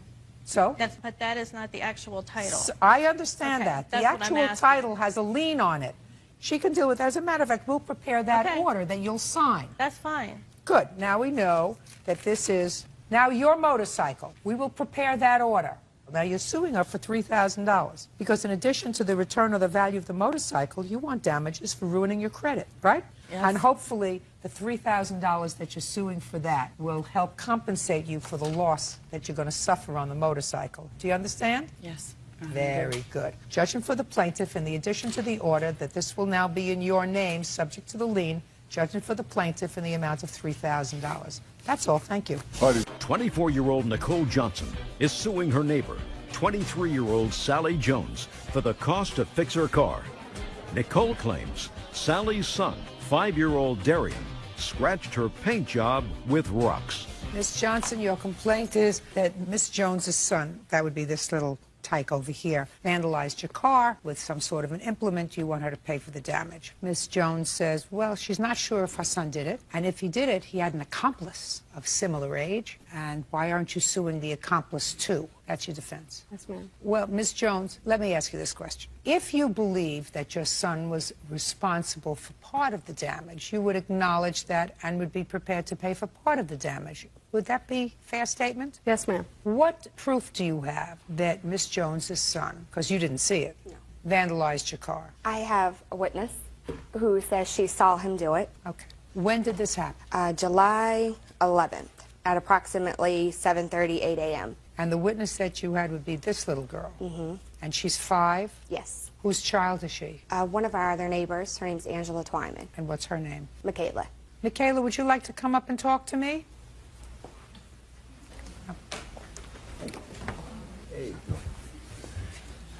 Okay. You all right? Okay. Hi, Michaela. You know who I am? You don't know? Do you know why you're here? And you don't know why you're here. Who did you come with today? Oh, I see this is going to be interesting. Do you know this little boy? Is he a friend of yours? Do you know Miss Jones? Is she a neighbor of yours? Can you talk? Can you tell me your full name? Let me hear. Michaela. And what's your last name, Michaela? Michaela and Twyman. Do you want to talk to me about what happened with Miss Johnson's car? You want to tell me what happened? Okay, tell me what happened. He spit on the car. He spit on the car? Did you see him do that? Did you see him do anything else to the car, Michaela? What else did you see him do? He scratched it. What did he scratch it with? A rock. Did you see him with the rock in his hand? Did you have a rock in your hand? Was anybody else with him when he had the rock in his hand? No. But you're sure you saw him scratch the car with a rock? After you saw him scratch the car, Michaela, did you go and tell anybody? Who did you tell? His parents. His parents? Oh, did you tell them right away? Okay. You can go and sit down now. Thank you. Michaela came and told you that about that? No, ma'am. She never came and told you that? No, ma'am. Did she tell you? I called. I assume that from the way the marks are, they're huge, just circles, scribbles, they're all at very low positions. I assumed it was a child, and I assumed that if I asked enough children, one of them would tell on the other. So I called her parents and I said, you know, later on today when the kids are home, please ask them if they saw anyone playing around Miss Nikki's car. And in the background, I could hear her say, I did, I saw Darian. And her mom said, well, will you do me a favor? Will you go outside and on Mommy's car, will you touch the spots that you saw him touching on Miss Nikki's car? And she said, okay, she's touching the hood, the driver's side door, and the passenger door on the same side as the driver's side. And she said, is that right? And I said, yeah, that's exactly where the damage is.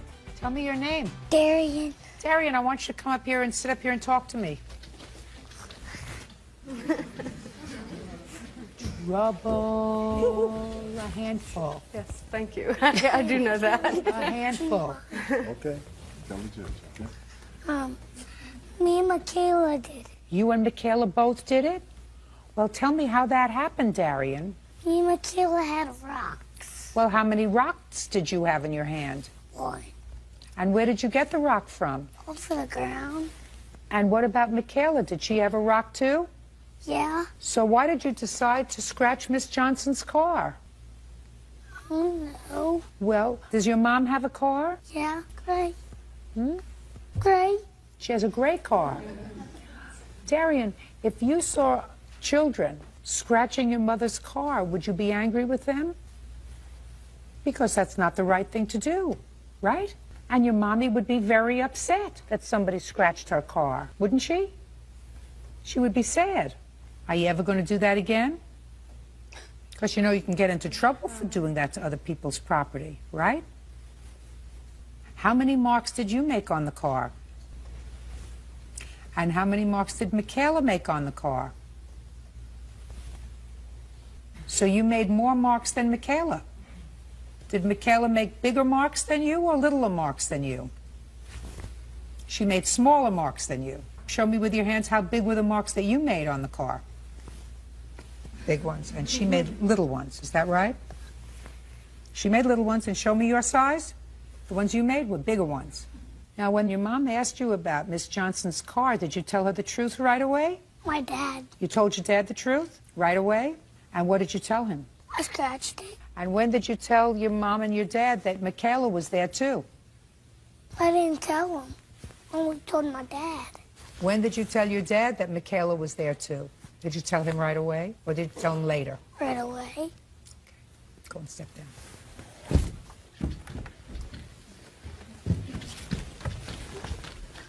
I have a feeling he did a little more damage than Michaela did, but my sense is that Michaela was there, made a few little marks. Miss Johnson, I know that you don't like to believe it, but cute little Michaela scratched your car. Didn't do as much damage as this little guy did. And in his own 5-year-old way, he really told me the truth about that, because I don't know how many scratches were on the car, but clearly he said he did more than she did. And when I asked him, you saw, how big were her scratches? He said, well, they were really teeny. Mine were bigger. Well, one gets the sense that at least he's telling the truth, that there was some co-participation. And she said that she helped him wipe them off with the spit so that he wouldn't get into trouble. That's what she told her mom. Oh, okay. She said, I helped, he spit all over the car, and I helped him rub them off, but they weren't coming off. Okay. So you get it, that Michaela's folks have to be responsible for some of the damage to the car. I also have rental car receipts because they said it's going to take 4 to 5 days. So I have $182.04 because they won't do it on the weekend, not all of it, and I work about 45 minutes from home. Okay. So I have a rental car receipt for $182.04. $422, that's half. Judgment for the plaintiff in the amount of $422. Thank you. Thank you. Smart but a handful, Miss Jones. Thank you. Tony Paternetti claims Jason Schnell vandalized his place of business when he recklessly drove a vehicle onto the property. Mr. Paternetti, according to your complaint, it is your belief and your claim that the defendant caused substantial damage to buildings of yours. Yes, Your Honor. With his vehicle. Yes, ma'am. Mr. Schnell says he didn't do it. So, first, when was the damage to your buildings? December 6th of last year, Your Honor. What kind of buildings were there? It was a fenced-in area where I keep some construction material and a metal building, a steel building. I drew a diagram, if I could show you that. First, I'd like to see the damage done to the buildings. You have photographs? Yes, ma'am.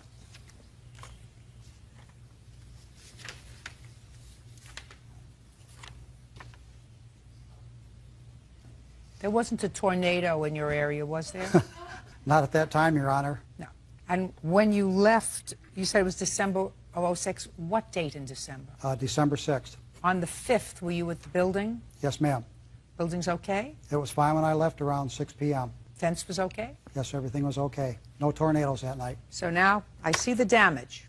How much in dollars was the damage that was I estimated caused? around $4,600, Your Honor. How do you get to that estimate, Mr. Paternetti? I'm a licensed contractor. I brought a copy of my contractor's license, and I actually believe I estimated it low since I can do most of the work myself. You have to replace the fence in the shed? Yes. Okay. Now you're going to try to explain to me, since I gather from your papers you did not see Mr. Schnell. That's correct. Cause this damage. What evidence do you have that he caused the damage? Well, Your Honor, can I show you first what I thought happened to the property? No, don't tell me what you thought. I'm not interested in what you thought. Okay, the reason I think it was Mr. Snell is when he hit the concrete sidewalk here, he blew out a tire. Left gouge marks on the concrete, knocked down all of this, and there was gouge marks all along the property, and we followed the gouge marks down here, and I could actually see where the gouge marks on the road. You mean the gouge marks on the road from being driven on the tire rim? That's correct, Your Honor. Got it.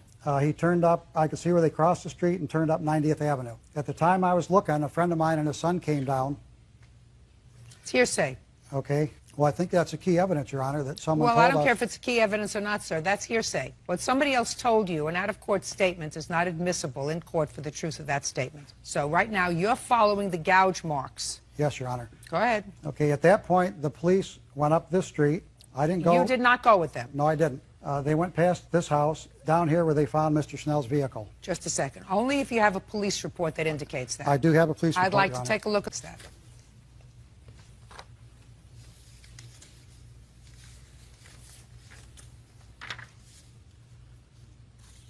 Police observe in their report that the damage appears to have been done by somebody doing donuts on the property with their car and lost control and struck the concrete pad, causing the right front tire to blow out, which caused damage to the rim. And then the writer observed pieces of the rim on the concrete pad. The writer observed gouge marks on the concrete from the broken rim. Then it ran into a chain link fence.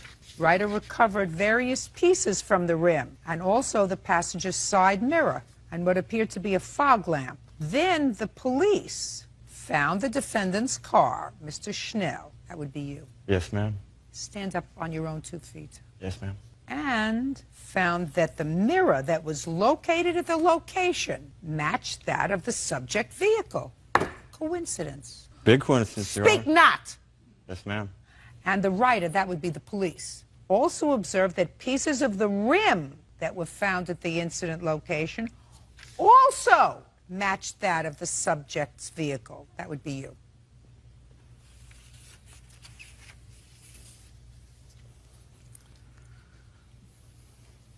My turn?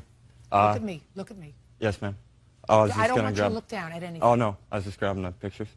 I have evidence also. There is no way that my Jeep could have done that damage to his property, ma'am. What kind of car do you... Put it down. What kind of car do you have? 98 Jeep Grand Cherokee. How much did you pay for it? About $5,000. Did you take good care of the car? Oh, no, ma'am, I did not. So you acted irresponsibly towards the car. Oh, I did. Where did you Yes, get the $5,000 from to buy the car? I just... Don't look over there. Yes, ma'am. I just gotten off a deployment, ma'am, from Iraq, so I had a lot of money in the bank. Go ahead. Okay. Well, about a day prior to the incident, ma'am, I had totaled my Jeep. I was driving along the road. I was speeding like... Just a second. Yes, ma'am. Day before, Yes, ma'am. you totaled the car. Yes, ma'am. Tell me how you did that. My tire... Look at me. Yes, ma'am. My tire blew out, and I went Which tire? My right front tire, ma'am. Right front tire blew out. Yes, ma'am. How did it blow out, Mr. Schnell? I don't know how it blew out, ma'am. Right front tire blew out, and? I went crashing into trees. I got pictures here that shows the trees that I crashed into. I'd like to take shows a the look. brake marks. I'd like to take a look at the tree you crashed into. Yes, ma'am. And that wasn't anywhere near his building, was it? Oh, no, ma'am. Good. You look at the pictures, you won't see a building around it. And I want to see the car. Yes, You ma'am. took pictures Yes, ma'am. of the tree. Very nice. And now I want to see a picture of the car.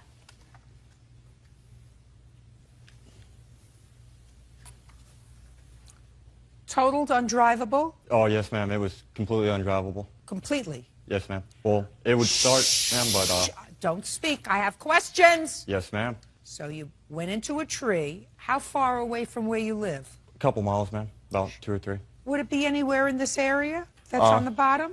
I can show you on the map, ma'am. Sure. It would be out this way if the map extended further. Okay, good. So it would be all the way over there. Yes, ma'am.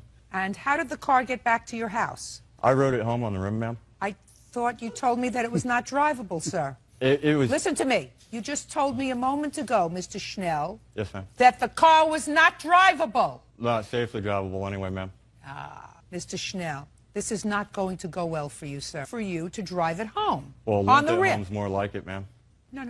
You either call the police. The No, way I that's what figured you it is do. if I called the police and I filled out an accident report and everything and go back to my insurance company, and most of those damages on there, I can just get the parts from a junkyard or something and fix it Now, cheaper one than of the deductible things would that be. was damaged on your car, sir, is a side view mirror that's missing. Yes, ma'am. I'm not Just a sec. I'm speaking. A side view. So far, does it look as if I need your help? I have some other pictures I want to show you, Your Honor. I'm not finished with him yet. So far we have a right front tire Yes, ma'am. that matches the right front tire at his place of business, and a side view mirror also found at his place of business, also missing from your car. Yes, ma'am. Coincidence. I'm I'm not- speaking. Coincidence. Either it's a coincidence or it's on purpose. It's coincidence, ma'am. Coincidence. Yes, ma'am. We also have a fog lamp Yes, ma'am. also missing from your car. I'm not No. disputing that my car was crashed, ma'am. Just answer my question. Yes, ma'am. Also missing. That the police found on his property. Yes, ma'am. Also, if you look at that picture, though, ma'am, did they find my bumper on his property? Just a second. Did Let they me, find let me, anything let else me that was explain missing from the something car, to you, ma'am? sir. I don't answer your question. Yes, ma'am. That is not my job. Yes, ma'am. At what rank did you leave the military? Lance Corporal, ma'am. What was a step above Lance Corporal? Corporal. Corporal. And above that? Sergeant. Did you speak back to your sergeant? I did Not when if I you was right, wanted to ma'am. live, right? I did when I was right, ma'am. Well, maybe that's why you chose not to make the Army a career. Marine Corps, ma'am. So now we have the coincidence of right front tire, side view mirror, and fog lamp, all retrieved at his place of business after the police, according to this, followed the rim marks back to your house. There is no way that I could have drove that car that night because the tire was already blown out. That's if I believe that you went into a tree the day before. That's if I believe that, sir. You're starting out with a premise that is not necessarily true. I have a witness that can say for sure that my Jeep was wrecked on the night in question. You mean that's him? Yes, ma'am. If I were to call you up here, would you tell me that the Jeep was wrecked the day before? Yes, Your Honor. Yeah, right. Now, when you got home, just for my own curiosity, when you got home on the 5th after you wrecked this vehicle, and you live with your... Look at me. With him? I'm asking you a question. Oh, me, ma'am? I Yeah. thought you were talking to him again. No, Sorry my about that. eyes look at the person I'm talking to. Yes, ma'am. No, I live at home, ma'am, with my family. With your family? Yes, ma'am. Mother and father? Yes, ma'am. Did you provide the police with your mother and father's names so that they could confirm this story that you told about your car being damaged the day before? The answer is either yes or... Now I'll see your pictures. Thank you. These are actual police photographs, Your Honor, when the police went to his house. And these photos are still in evidence that show the fog lamp in question and the mirror and some parts for the rim. I'd like to see that the police matched to the vehicle. And I've also found more pieces on my property since I've been doing the cleanup. Okay, just a second.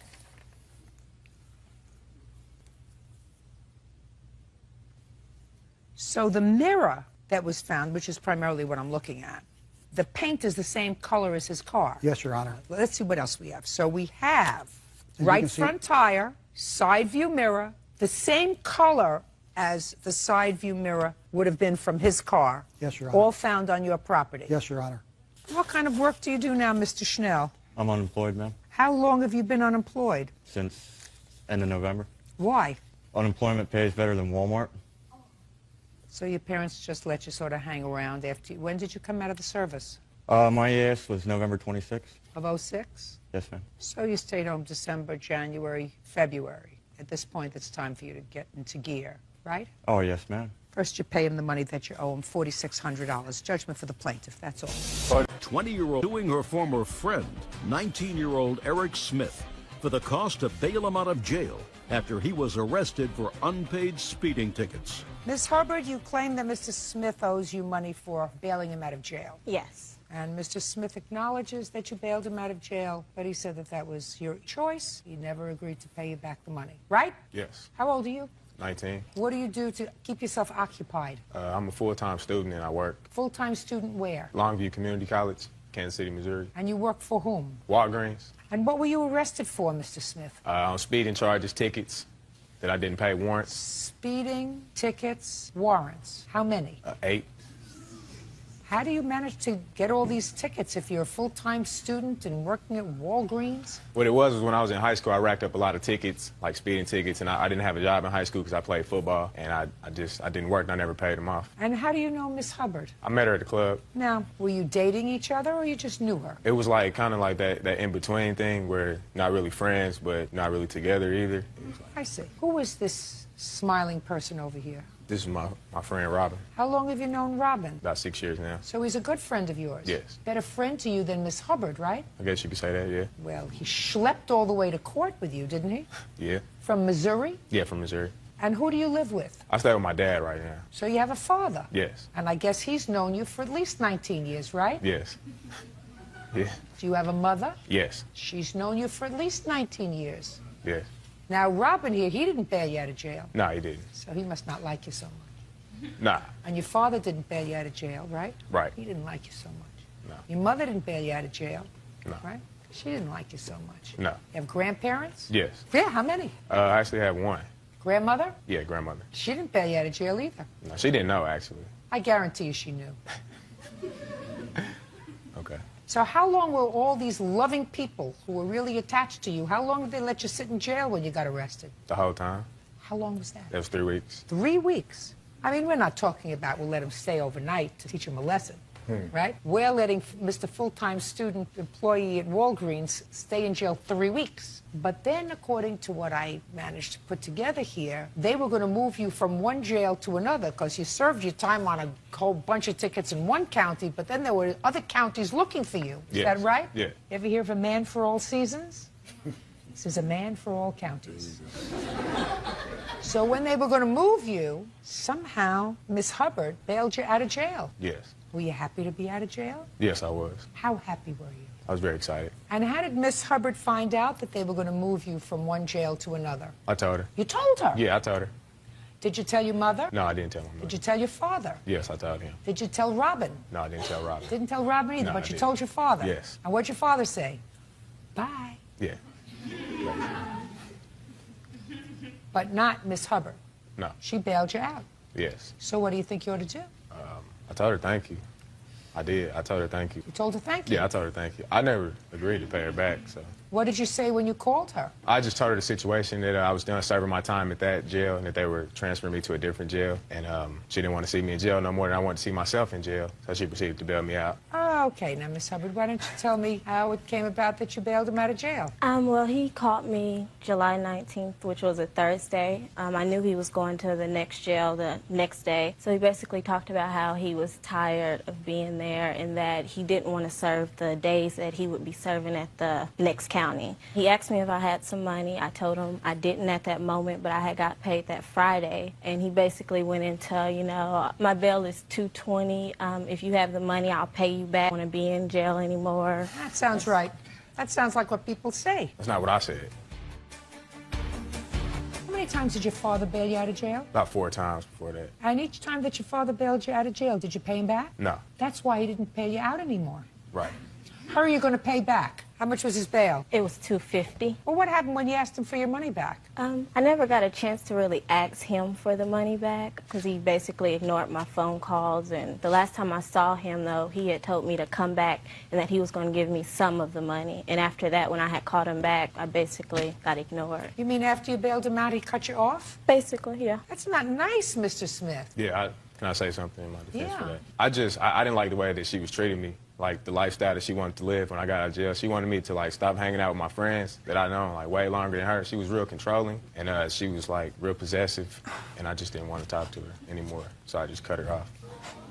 I'm going to say something to you that you've probably heard on a lot of commercials. Stay in school, okay? Okay. You need it. Judgment for the plaintiff for the amount of $250. That's Thank all. Changed lanes and smashed into his car on Sunset Boulevard and still hasn't paid for the damage. Order, all rise. Your Honor, this is number 90 on the calendar in the matter of Farkas versus Bull. Parties have been sworn in, Judge. You may be seated. Have a seat, ma'am. Mr. Farkas, if you tell me the story in as interesting a manner as you wrote it in your papers, it's going to be a fun morning. So, relax and tell me your story. Well, I was traveling westbound on Sunset Boulevard heading towards Highland. I get to the corner of Highland with a plan to make a right turn. I'm in the far right lane. The light changes. I move forward a foot or a yard. All of a sudden, bam! Mr. Bull over here smashes me from the middle lane of Sunset because he's decided to make a right turn onto Highland. So we pull into a strip center right nearby, and I'm reaching for my documents. I'm just trying to compose myself, and he saunters over to my window, and in his way, oh, I'm so sorry I did this. This is terrible. I had my mind on other things, and I'm getting a divorce. I'm saying, please, I don't want to know. Just let's go with the license and registration. So I look at his license. Divorce? I just got married, so I can't be getting a divorce. I'm going to get to you in a second. I read his license. Dwayne Xavier Bull. License expires in '95. Do you have insurance? No, this I don't have. I look at his license plates, New Mexico license plates. So what are we going to do? He says, I just want to pay for it. Why don't you just take it over to a... So I asked him, what beseeched you? What possessed you to make this turn? Your Honor, he says, I saw my boyfriend on Highland Avenue with another man, and I got so upset. I said, I'm not interested. What are you going to do? He says, I'm going to pay. He says, I'm going to pay for it. I tell him I'm going to go right now to get an estimate, and I'm going to bring it to you, and you'll pay for it, and we'll forget the whole thing. Now, the man, can I show this to the judge, please? Yeah. The day, exactly at the incident, I wouldn't leave the scene without him signing this. It clearly says, Dwayne Xavier Bull agrees to pay me. He caused the accident. Fine, so he does it. So what happens next? I call him and call him and call him. No answer. He gives me his pager. His salon is on Sunset. Following morning, I walk into his place of business. I walk in, and this young lady takes over. Divorce, marriage, the French woman, I don't know, but she starts, excuse me, I will handle this. Dwayne has no money. Well, that's good. That's good. What are we going to do? But we want to fix your car, so we want you to take your car to Vahe. To who? Vahe. Vahe. So Vahe, the Armenian auto body repair. It's right. There's more documents to establish it. I pick up the telephone. I say, I'm not leaving here till I speak to Vahe, so it's perfectly clear that Vahe fixes my car, he pays for it, and I go home. I call up Vahe, and I say, Vahe, do we understand each other? Dwayne Xavier Bull, I'm going to bring my car to Jenemsveld in the valley somewhere, and you should only know where, I don't know where it is. You have to take a cow to get there. So, Vahe, do we understand each other? You're going to fix the car, and Dwayne Xavier Bull is going to pay for it. He says, no problem. We know Dwayne. You bring your car. You'll be very happy. Following morning, my wife and kid in tow with the Camry behind us. We're trucking out to no man's land. Oh, excuse me. Here's the document that says that he agrees to pay Varaz Auto Repair when I bring the car to him. Okay. Dwayne, can you give me a chance? Mr. Bull, I'm going to let you tell the defendant's side of the story as soon as he's finished, okay? Go ahead. So I get to Varaz. Vahe's a very nice guy. He says, leave the car, no problem. On my way home, I'm telling my wife, there's no shot in the world that this problem is over. Sure enough, like clockwork, Vahe's boss calls me. Bob, the Armenian. Bob, we have a problem. Of course we have a problem. Dwayne Bull didn't come to pay for the car, right. He says, we agreed that he would just pay for the parts, and we'll give him time on the labor. The man doesn't come. So I start calling him, Vahe is calling him, Bob is calling him, the man doesn't return calls. Finally, he threatens me on the telephone. I called West Hollywood Police. He says to me, if you call me and harass me anymore, I'll have people beat you up. I call West Hollywood Police, but they're busy with seatbelts. They can't handle this. How long were you in California, sir? Not long. How long were you in California at the time of this accident? Unfortunately, only about 60 or 90 days, and although it's not relevant to the case, 45 days before this incident, I move into a house on April 4th, and the following day I wake up in the morning and the house is on fire. I'm carrying my baby out in the fire at 2 o'clock in the morning. And oh yes, we heard it enough. Well, here's an official document from the fire department establishing that happened. I know it's not relevant. I'm sorry. It has nothing to do with the case. Okay, so did you get your car? I actually paid for it yesterday for a full month. I mean, this man wreaked havoc on my life. How much was the... $1,800. It was 19 at first. Excuse me. You want to pay 19? Excuse me. The day I came to him in his salon, I showed him the first estimate that I told him I would get was for 18 and change. Varaz, his own people, estimated at 1,800.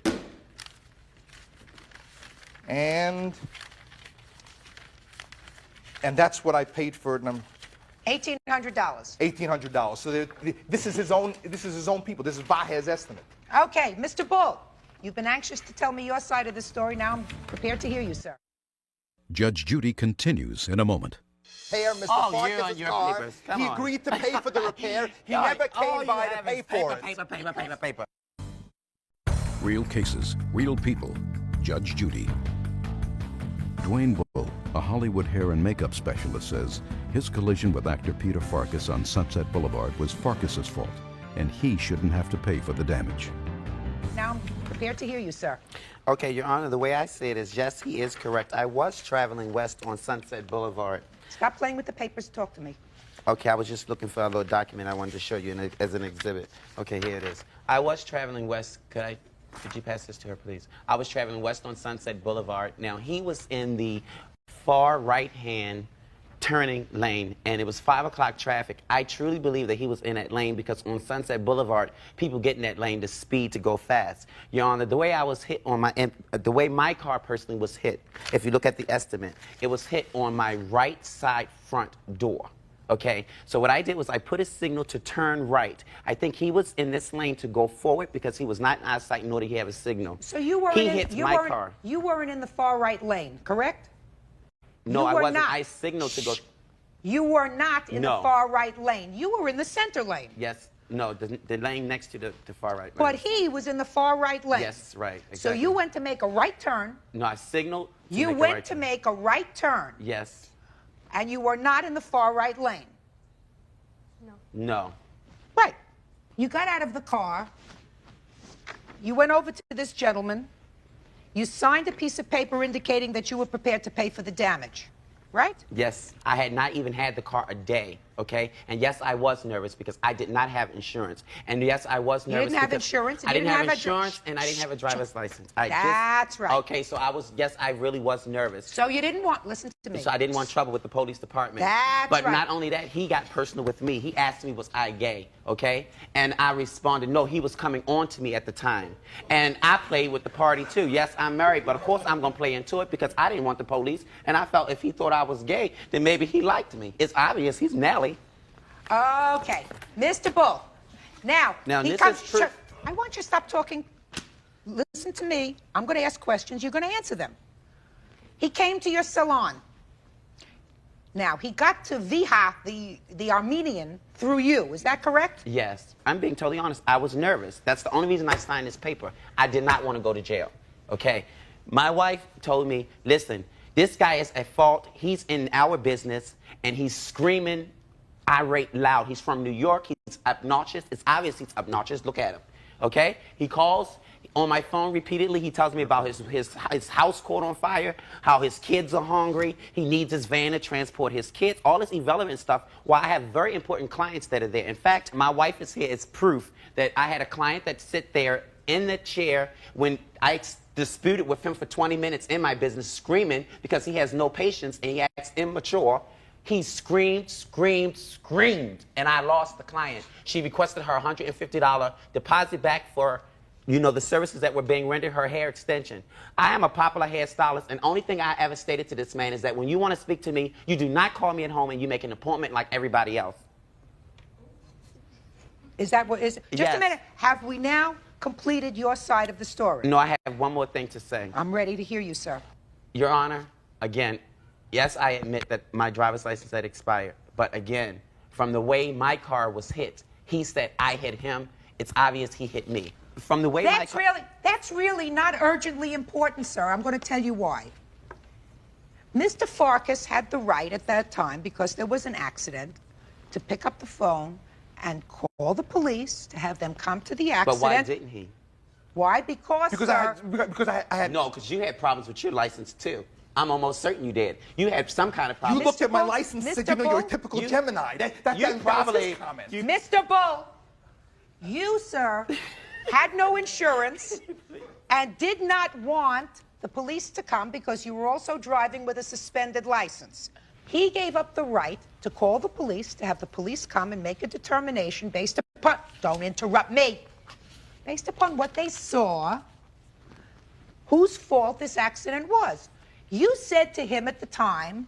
He never mentioned police.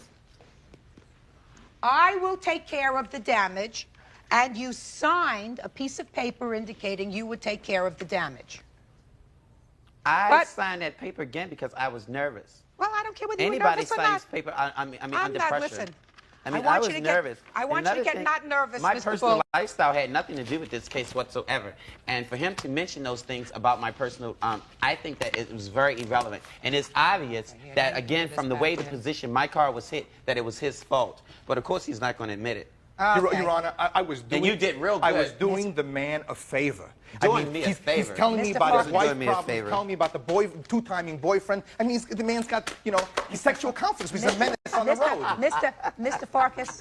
Mr. Farkas. I'm sorry. What the hell's so funny? Judge Judy continues in a moment.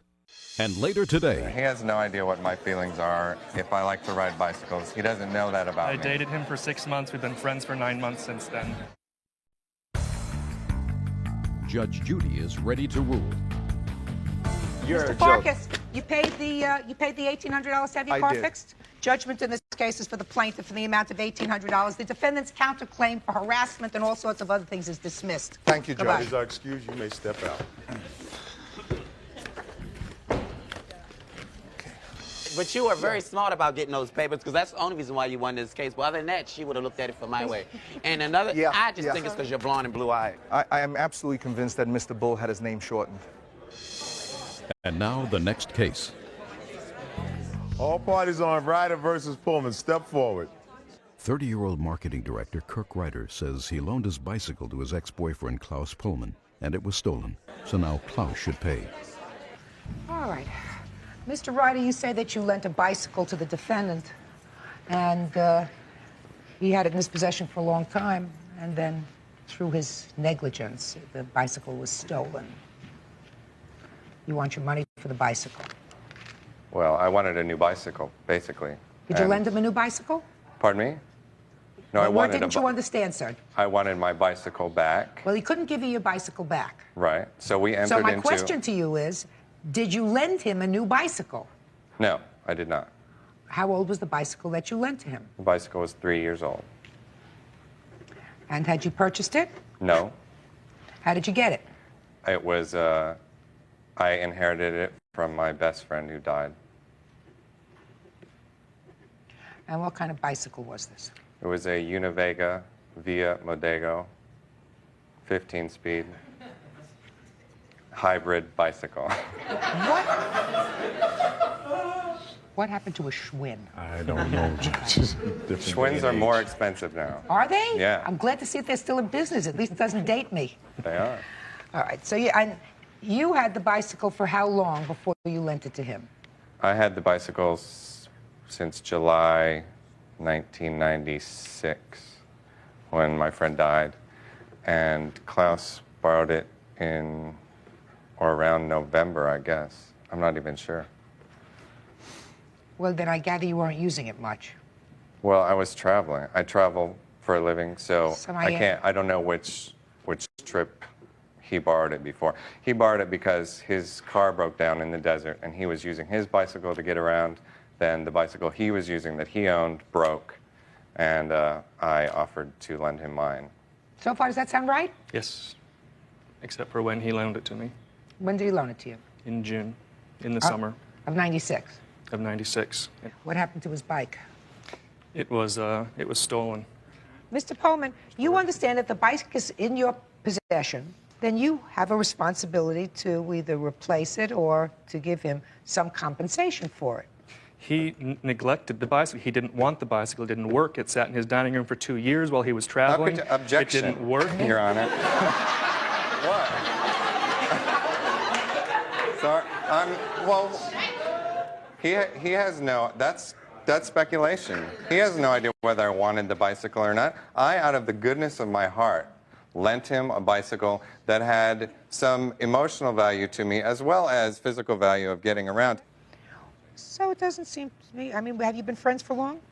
It's just too bad that this bicycle is presenting a problem to you. Why don't you just replace the bicycle? Because he didn't want the bicycle. He left it. I took care of it. I didn't neglect it. I locked it with my bike, with my roommate's bicycle. It was in my garage. All three were stolen. He didn't want it. He liked it in my garage and not in his dining room. That's why I had it for so long. He didn't want to come get it. He wouldn't let me return it. He travels a lot, so it was his schedule that was in question. I work at home. I'm always there. He neglected the bike. He gave it to me. He didn't give it to me. He loaned it to me. Asked right. me to keep it for him. He loaned you the bike. I took care of it. Good. I housed it. Good. It was stolen. It's out of my control. Right. He neglected the bike a year ago. He loaned it to me a year ago this month. Your Honor. Your Yes, Honor. well. He moved 2 blocks away from my house when he Doesn't make moved any to West difference, Hollywood. Mr. Pullman. He could have returned it. Mr. And Pullman. also, wait, one more thing. I believe that he did neglect the bike because I lent him the bike with a kryptonite lock, and he did not use that lock. He used a chain which could be cut easily. Judge Judy continues in a moment. Want justice? Call 1-888-800-JUDY. Kirk Ryder says his ex-boyfriend Klaus Pullman should pay for the bicycle he borrowed because it was stolen while in his possession. The only thing that I have to decide is on a value of this bicycle because you did not purchase it.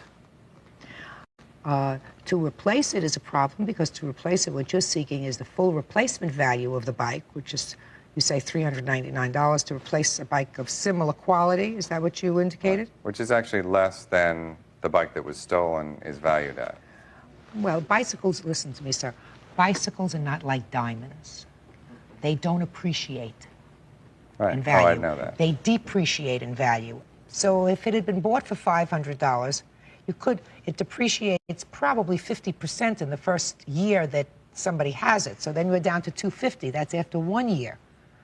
So you're not going to get anywhere near what this bicycle would cost new. But you have to pay something to him, sir.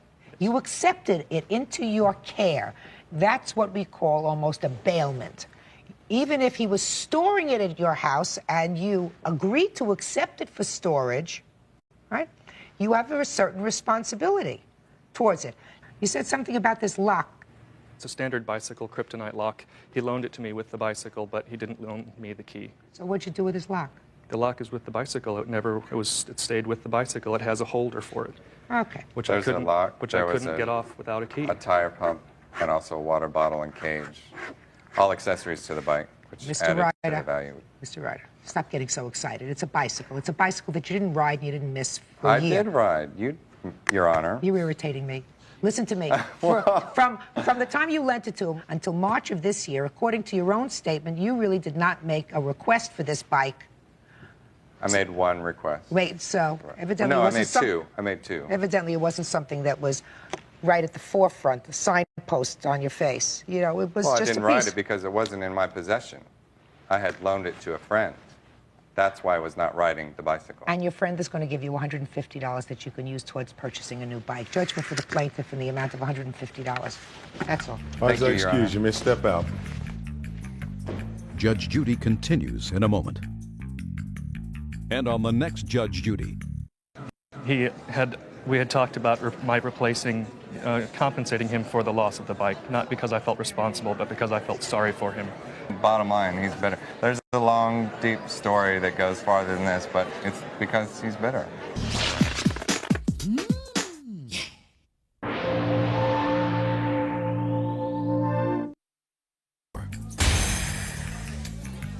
All rise. Order in the court. This is case number 108 in the matter of Haggerty versus Hurt Alexander. Parties have been sworn in, Judge. You may be seated. Have a seat, please. Have a seat.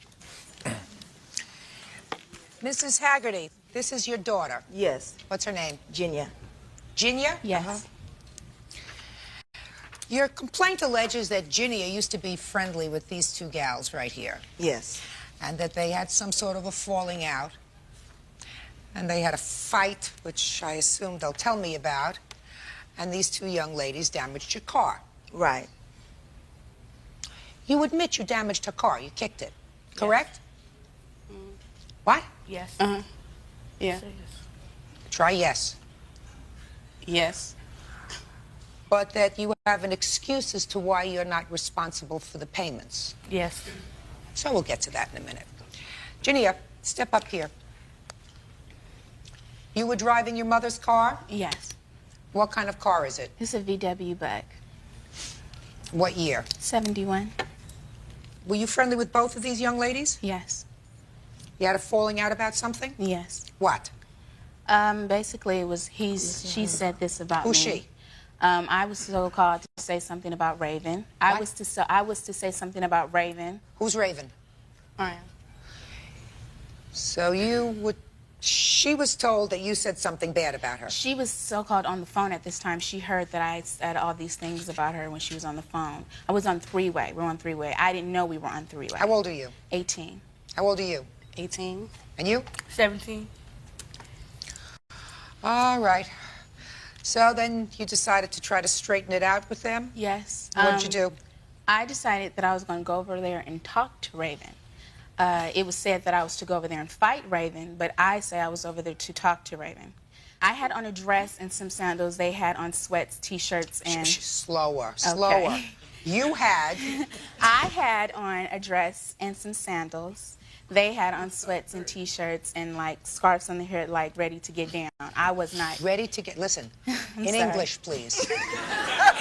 I know it is. But, you know, I want them to try. I I'm want this sorry. young lady who looks like a nice young lady to know that if she wants to live in an adult community, she's got to talk English. Well, Get we were down ready- is get not down, something... Okay, I'm sorry. To fight. To fight, okay? And I was not over there to fight. They hit me. They do what they have to do. I'm sorry. They hit me. Words were exchanged. Okay. Very good. And I get in my car. Words were exchanged when I was getting in my car. And then as I pulled off, they kicked my car in, my panel and the door, my driver's door of the car. And you got estimates to fix it? Yes. She called me, I was at work that night. She called me, she was crying, she was all upset. She was saying she went over to Raven's house, and I told her, you should have stayed at home, okay? Because, see, I've known Raven for a long, long time. Raven used to go on outings with us. We used to do things with Raven. So I've known it. So for her and Jenya to be fighting, to me, was stupid, very much so. And I was upset with she and Raven. So I went to Raven's mother's job and told Yvonne about the incident and what had happened. And I told her I wanted all of us, Jenya, Raven, her, and I, to sit down and talk. A lot of things came out about she said this and she said that. And I was saying, who cares? Who cares who said this? If you don't like her and she don't like you, just stay away from each other. This one is not my friend. That one is not my friend. Okay. So then I said, what did Ebony have to do with it? This is what I wanted to know. And Raven said at that time, she says, I can't tell Ebony what to do and what not to do. Well, why did you get involved with this, Ebony? No, because this is what happened. When she called Raven's house, she spoke to me on the phone. She was like, well, whatever she said something like to the fact, well, do y'all want to see a fair one with me? So I had Raven, so she was like, well, put Raven on the phone. So I give Raven the phone. Raven was like, I don't have time for that. So she hung the phone up. The phone rang again. I answered it. She was like, oh, why y'all bitches hang up? So I said, so she said, after that happened, she said, well, I'm on my way. I said, if you come up, I told her before she came over there, if you come over here, you're going to get beat up, basically. It had nothing to do with you. Why did you tell her if she came over she was going to get beat up? What did it have to do with you? Yes, it did, because when she called over there, she spoke to me on the phone. She talking all of this to me. That's why when she asked to speak to Raven, I hand Raven the phone. Just a second. Go ahead. I never heard of young ladies who fight with each other like this. What is this? Come over and fight and get down, and I don't understand this. She knew what was going on. She knew how me and Raven are. She knew the situation. You mean before because she came. Raven is your friend, you decided? No, it's not because Raven is my friend. But you had nothing to do with this argument. Yes, I did, but other situations happened before this day actually came. Right. Now, who kicked the car? We both did. Fine, so you have to pay for it. Now, you have a reason why you think you don't have to pay for the car. Now I'm ready to hear it. Right. Raven, you first. You want to tell me why you don't think you have to pay for this car? Okay. For the damage? First of all, Gigi knows how I am. She knows if I don't want to be bothered, don't bother me. She called my house, and she was like, I'm coming over to get a fair one. So I'm like, fine. There's no way I'm about to change into clothes and everything like that if I don't think I'm finna fight. So then she came over there, and when she's driving up the car, she was like, I'm ready like that. She got out the car, and I was like, nobody's gonna come over my house and disrespect my house and my property. So we fought, okay? The fight was over. So finally she get in her car, and she was like, yeah, it ain't over there. You know it ain't over there, you know, just cussing me out or whatever like that. So then she threw something out the car. Oh, and then she wanted to drive off, so instead of driving off, I couldn't get to her, so car was the next best thing. Judge Judy continues in a moment. Your attitude, madam, is what's going to land you in trouble probably for the rest of your adult life unless you decide to take an attitude pill. Real cases, real people. Judge Judy. Genia Guy says her two former friends, Raven Alexander, 18, and Ebony Hurt, 17, kicked and punched her and kicked in the doors of her mother's car. I've read your answer. And according to your answer, and yours too, neither one of you waited for her to throw the first punch. Let me read you a little about what you said. Okay? You said she got out of the car, this is what you say, and started walking up to Raven, according to you, ready to fight. So Raven hit her twice.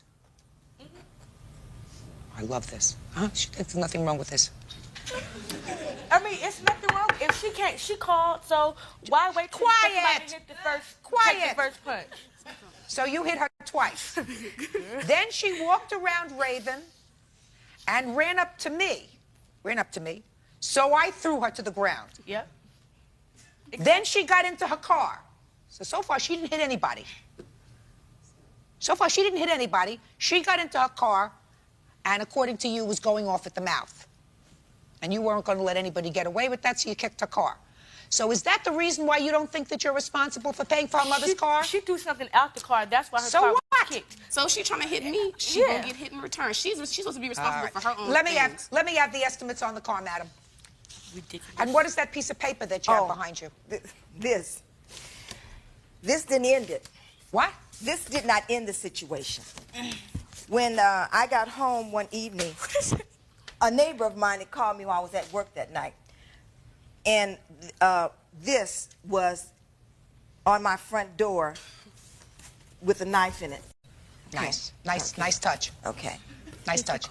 Well, also, that don't have nothing to do with me. That don't have nothing to do with the car. That don't have nothing to do with me. I didn't get any of these things until after this incident. At the school, one of the teachers had this and was saving it because somebody had put it in her mailbox for her. They went to all this trouble to make a replica of her car, showing how they had kicked it, dented it. Then they had the nerve to put a bullet in it. Okay? I don't have time to be doing Okay, all that. really though. That don't have nothing to do with me. I wanted to also ask for mental anguish of what I, as a mother, have gone through with this. I have gone through so much stress and strain around this whole incident. Yeah, and she harassed my mom on not her our job. fault. That's not our fault. Whatever happened You know to what? that's y'all. Miss Haggerty, Listen listen to to that. That's y'all business. And you harassing my mom on her Whatever, job. y'all. That's y'all business. Y'all have to take that. That's another case somewhere else. You call somebody else. Gigi, she's a lot of people who don't like her. It's a lot of people that don't like her. Put her outside till she's quiet. Step out, please. Put her outside till she's quiet.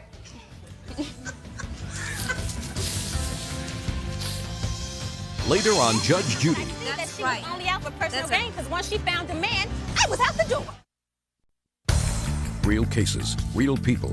Judge Judy. Miss Haggerty. Yes? They had absolutely no business to damage your car. There's no question about that. They both acknowledged they damaged your car. Your daughter did not do a smart thing. No, she did not. She placed herself at risk going over there. She knew that there were two girls over there. She was one person going over there. I can't imagine that she would go over there to fight with two girls, knowing that she was only one person. That was just a stupid mistake of hers for coming over there. She, you know... Be quiet. You already got yourself in enough trouble. What's your name? Sherry. What's your last name? Trotter. Trotter? Yes. Miss Trotter, I don't know if you've had any other difficulty with your daughter, but your daughter's got an attitude, and unless she does something about straightening herself out, I'm going to tell you, you're not going to get a lot of pleasure out of her as an adult. I'm telling you. She has an attitude that she can't even mask when she's in a courtroom. So I would suggest that you have a long talk with her, unless what you want to do is have a lifetime of grief from your daughter. My attitude has nothing to do with this case. Your attitude, madam, is what's going to land you in trouble probably for the rest of your adult life unless you decide to take an attitude pill. Okay, in any event, the judgment in this case is for the plaintiff in the amount of $878.70, which is the cheapest of the three estimates that I got. That's all. Party's not excused. You may step out.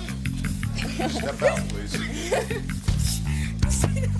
Because she brought her stupid over there, and that's exactly what she gets. Well, when you deal with ignorant people, ignorant things end up happening, so it doesn't make a difference. Everything is fine. Everything is fine. Party's on Albert versus Bonds. Step forward, please. 24-year-old student Sherry Albert says her friend Tracy Bonds owes her $150 for an entertainment center. Tracy says Sherry ate her ice cream. All right, you're two old friends. You got divorced, you had a child, you moved in with a defendant who was an old friend of yours. You had a fight according to your papers. over a half gallon of ice cream? Now, you don't explain that to me, but I will tell you, my curiosity got to me. I said, how could a half gallon of ice cream come between two people who had been such good friends? So first tell me how that happened. Well, it wasn't exactly the ice cream. That was just one factor that the defendant used in order to start an argument with me. Actually, what it was that she had a new boyfriend who she wanted to move in with her. Therefore, she felt as though she would start different arguments with me in order to push me out of the apartment. So you think the ice cream was just a ruse? Right. That was only one thing that she did. Well, but tell me about the ice cream anyway, because I'm dying to know. What it was is that previously I had put $150 worth of groceries into the apartment, and our agreement in the 3 apartments that we've shared together was that the food is everyone's. I have a 2-year-old, she has a 3-year-old. We give to all of our kids alike. Therefore, she bought some Breyer's ice cream. And I was a bit depressed regarding my divorce, and I was just really having a bad time. And I ate the ice cream. It's like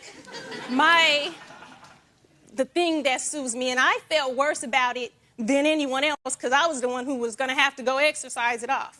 So the next morning, she wakes up slamming things and whatnot and says, well, Sherry, you need to replace my Breyer's ice cream. And I'm like, I will not. I just put $150 worth of groceries in here. We share. What is this going on? Is that what it was about? This particular time, I made a homemade apple pie, and I went and brought the Breyer's ice cream. And I made the pie, and I put it in the oven, and I cooked it, and then I had to go to work the next day. And you went to have the pie. And ice the ice cream was there, and I come home from work the next day. The pie was untouched, the ice cream was gone. Now look at the two of you smiling. Look at each other and smile. Look I at still love her, Judge, but you know, sometimes we... But look at her and tell her that. I love you, Sherry, but I understand that sometimes we just don't get along. But I do believe that you should have replaced the ice cream. I left a note. I asked her to replace the ice cream. I left a kind note. I said, could you please replace the Breyer's ice cream? This case is not about Breyer's ice cream. This case is about an entertainment center. All right, so let's get to that. Now I figured out what the ice cream was about. You had an entertainment center. You were moving out. You said you left the entertainment center at the house because she was going to buy it from you. Correct? Right. For $150? Right.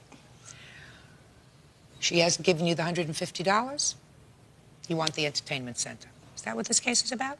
That and also my son's hobby horse, which she won't turn over to me either. She says you can have the hobby horse. She can have it. That's her son. I love her son.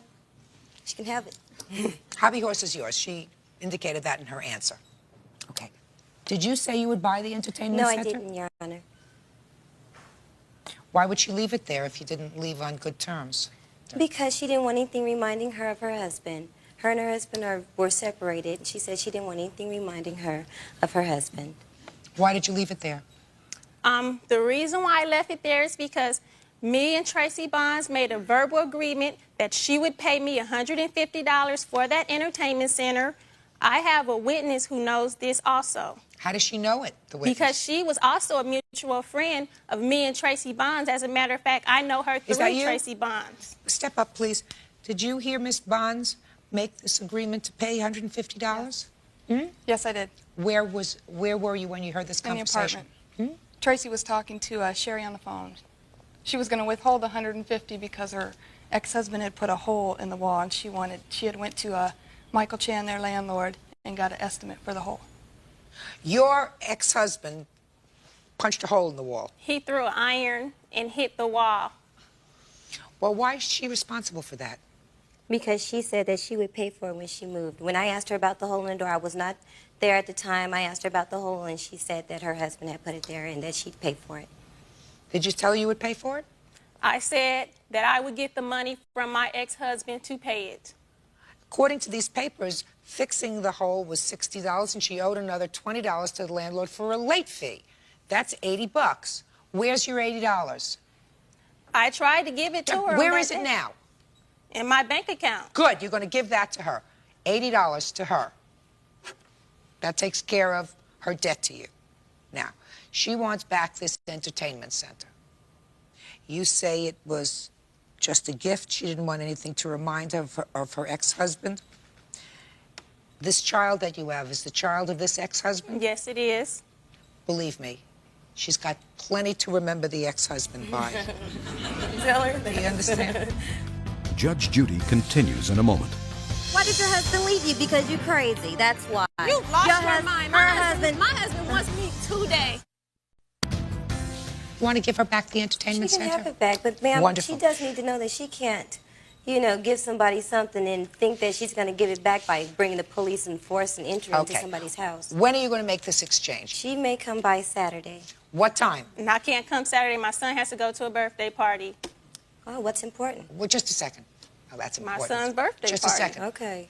What time is the birthday party?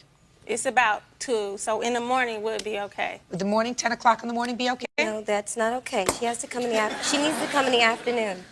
What time's the birthday party over? I figure I should be home by at least about 5:30 or 6. Fine. Can she come at 6? Yes. Good. 6 o'clock on Saturday. You pick up the hobby horse, entertainment center, check for $80. That's all. Thank you. Why does I excuse you? You may step out.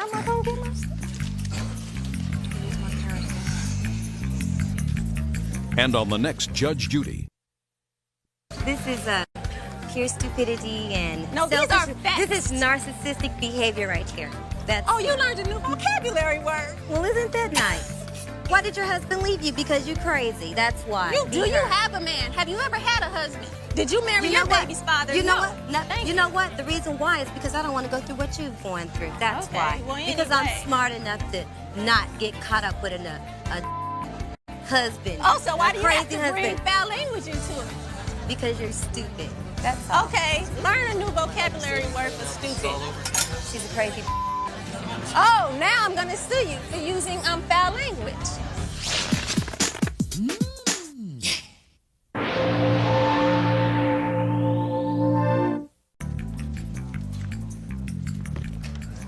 Yeah, this is case number 246 on the calendar in the matter of Perez versus Perez. Parties have been sworn in, Judge. You may be seated. Have a seat. You are the present Mrs. Perez. Yes, I am. Mr. Perez, you are Mrs. Perez, the former wife of this gentleman. Yes, ma'am. Correct? Yes, ma'am. According to your complaint, former Mrs. Perez assaulted you. Yes, she did. You want damages. Yes. She has a counterclaim. She claims that you assaulted her first. She wants similar damages. No, Your Honor, I didn't do that, anything. Well, this took place when you were returning the children. There are 2 children? Yes. Actually, there's 3. 3 children. To your home after a period of visitation. Yes. Is that? So tell me what happened. Well, we went to go drop off the boys. How old are the children? One's 10 and one's 7. We only had the 2 boys with us at the time. We went to go drop them off. It was late that night. My husband wanted to talk to her concerning one of the boys being sexually abused. He spoke with her, tried to work things out, talked to her. She started getting mad. She charged at him, started screaming back and forth at each other.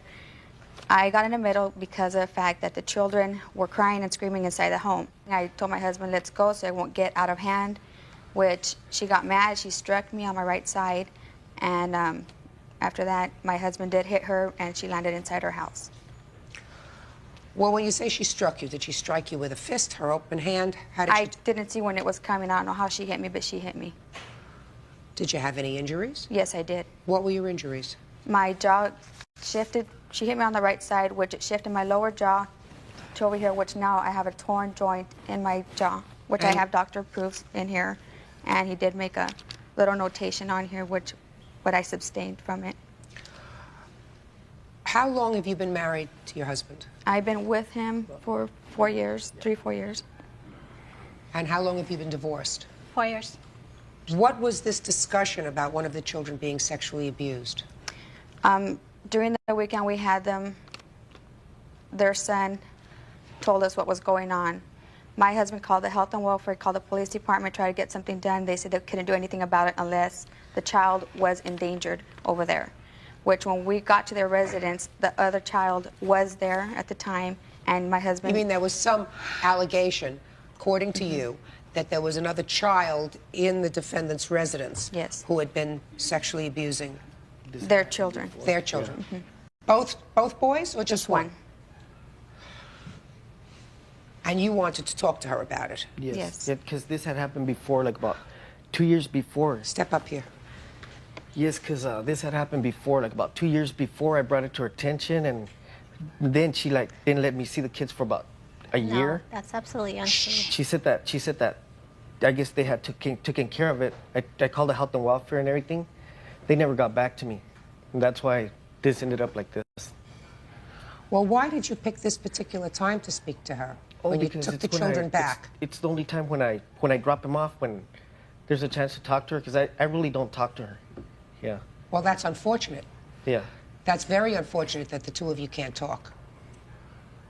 Did you put your hands on her that evening? After Is not an answer.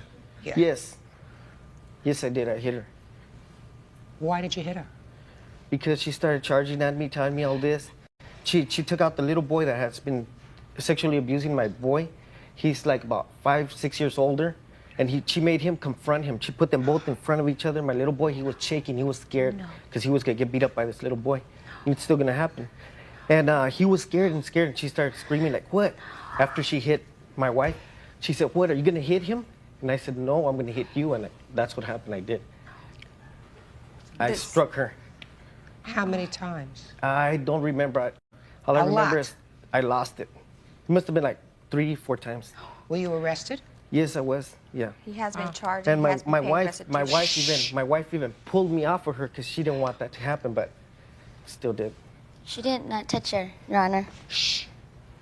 How old is this other little boy that's in the house, and how is he related to your former wife? He's her nephew. Yeah. And How old is he?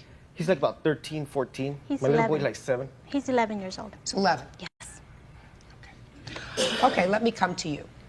I'd like you to tell me your version of the events of that evening. Your Honor, can I have the girls stepped out for a minute? I mean, there's some sections here that I would rather them not hear. Are these your daughters? This is my daughter, and this is her friend. Absolutely. Yes, please. Step out. Just for a minute, and because there's some issues that before, and it involves one of my daughters, and I would rather her not be present when I talk about it. I divorced Mr. Perez because of violence. Domestic violence? Yes. During the divorce, because it was really hectic for my children, I took them to counseling. And in one of the counseling sessions, my daughter revealed to the counselor that she was being molested by her grandfather, paternal grandfather. Paternal? Yes. Grandfather. That was reported to the police, and that's not true. And whatnot. Mr. Perez, in turn, countered that and started saying, at this time, my nephew was 7 years old, my son was 6, and my other son was 4. In order to get back at me, he started saying that my 7-year-old was molesting my 6 and my 4-year-old. They called child services. We took all the children in for interviewing. And it was determined that the kids were playing. You show me yours, you show me mine. It was that kind of relationship that, at that time. Now, they come to my house that day and saying that my child had told her child, made a comment to her child. I talked to my little boy about this, and we have taken him to counseling also regarding this. Why did you take him to counseling? Because they've been so traumatized by all this. You have to understand, Your Honor, these people have been torturing me for 4 years. I mean, between taking me to court, I have been to court about 20 times since I divorced. For protection orders, for getting beaten up, for modification of child support, for everything. Okay. Anyway, we were at the house that day. I didn't have any milk, so I had to run to the store. I left my daughter and Veronica in charge. They were there. They came and dropped off the boys, and I wasn't home. I was at the store getting milk, and then I wasn't home. So they called the police on me again, because they called the police on me for everything, saying that the kids were unattended. So let me understand this. You dropped the children off, and then you called the police. Judge Judy continues in a moment. They didn't ask to be born. You made them. And your primary responsibility is supposed to see to it that they have happy childhoods. Real cases, real people. Judge Judy. Diana Perez is being sued by her ex-husband's new wife, 22-year-old Christina Perez. Christina charges that Diana hit her in the jaw, causing serious injury. But Diana says she was only defending herself. You dropped the children off, and then you called the police. No, we didn't drop the children off at that time with the girls. My husband wanted to talk to her regarding their children. So you kept the children in the car? Yes, we went to the police department. Mr. Perez, so you didn't drop the children off? No. You put the children back in the car, or they remained in the car? Yes. And you drove directly to the police station? Yes. And what did you tell the police? I just told them that she's not there, because she always does this. I'm supposed to drop them off at 7. It was Just already a like second. 12 o'clock. Just a second. What did you tell the police? I didn't ask your whole history. Okay, I just told them that basically that's it, that I went to drop them off. I already went like about 4 times. She's not there. And in the divorce decree, it says that I should drop them off at 7, pick them up at 7, and drop them off at 7. That's what it was all about. How old are these 2 girls? I think my daughter's 13. I don't know about the other one. I don't even know who she is. Your daughter is 13? 12. Or 12, going to 13. And your 2 sons that you were dropping off? That time he was 6, and the other one's like 9. 9 and 6? Yes. Why couldn't their sister watch them? I could have left her off, but I wanted to talk to her. You could have left them off? Yes. Now, you drove back at 10, and you say she wasn't home at 10. Did you go back to the police again? No, we called them up. Called from our who? home, the police department from our home, to let them know that she wasn't home yet and what was going on. We let them know, and they told us we would have to get a hold of the health and welfare. Just a second. At 10 o'clock, the girls were home. Yes. So why didn't you bring the children home instead of calling the police? Because he wanted to talk to Diana concerning the boys. It wasn't urgent to talk to her that night. Certainly not urgent enough to call the police. You folks, I don't know about what's happening on her side, the history of what's going on there, but you people are not behaving like responsible parents. You're behaving like vindictive babies. And you're putting your children in the middle, because whenever you bring the police into something, you put the children in the middle. Ridiculous. Excuse me, Your Honor. The only reason I bring the police into it because there's been a lot of occasions where I get busy or something, and she calls the police department. That's and terrible. They want to pick me up. Just a second. You mean you get busy and don't bring the children home on time? More like I only see him like sometimes she doesn't really let me see him for 3 or 4 months. Mr. So when Perez. I do see him, I try to take him out, go do something. Mr. Perez, I'm hearing a lot of excuses from this end. Now, I don't agree with using children, custodial parents, if they happen to be mothers using the children. I just don't like the vibes that I'm getting over here, sir. Something in my common sense and my training suggests to me that there's a lot more here than I'm going to have time to hear today. How much child support do you pay? $360 a month. When was the last time you went back to have that modified? I'm supposed to be in court tomorrow. For what? Modification on it. Whose modification? Mine, I guess, yeah. What do you mean you guess? Yeah, well, it's mine. It's your petition to modify downward the order of support. Yes. From $360 a month? Yes. For 3 children? Yes. Why? Because where I used to work before, I used to make a lot more money, and they closed the plant. I'm out of that job, so I ended up, to be able to pay the child support, I could have got unemployment, but I figured, no, I got to pay my child support, so I went and got another job. It went like 2.5 less an hour, so that's why I'm getting the modification. How many times have you gone for Mr. Perez, how many modification petitions have you filed in the last 4 years? This is it. This is the second one. 4. Okay. Now, I would like to see the initial police report from you, Mrs. Perez. Can I see it, please? What was the date of this incident, by the way?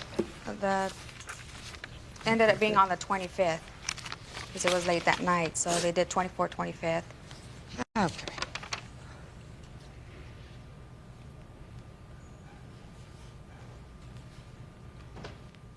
Now let me see the medical bill, please.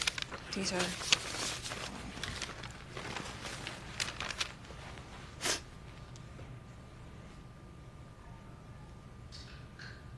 Were you arrested that night, sir? Yes, ma'am. I knew I did wrong, so I just went and turned myself in. Judge Judy continues in a moment. And This is what I look like after I got beat up by him. It would have been worse, Diana. He could have killed you there. Real cases, real people. Judge Judy. Gabriel Perez's current wife, Christina Perez, is suing Gabriel's ex-wife, Diana Perez, claiming Diana assaulted her during an argument. Diana says her ex-husband injured her. You didn't go to see a doctor until 2 days after this incident. Mrs. Perez, is that right? I went right the next day, Your Honor. No. 2 days later. This happened on the 24th. You went and just Actually, it was the 25th late that night. And the police officer did neglect me medical attention, so I had to go on my own. He neglected? Yes, he did. Did you go to the doctor before or after your husband was arrested for assault? I went after. Yeah, I got it. Now, I understand it. You don't get $5,000 for a slap. I don't see anything here about injuries, madam.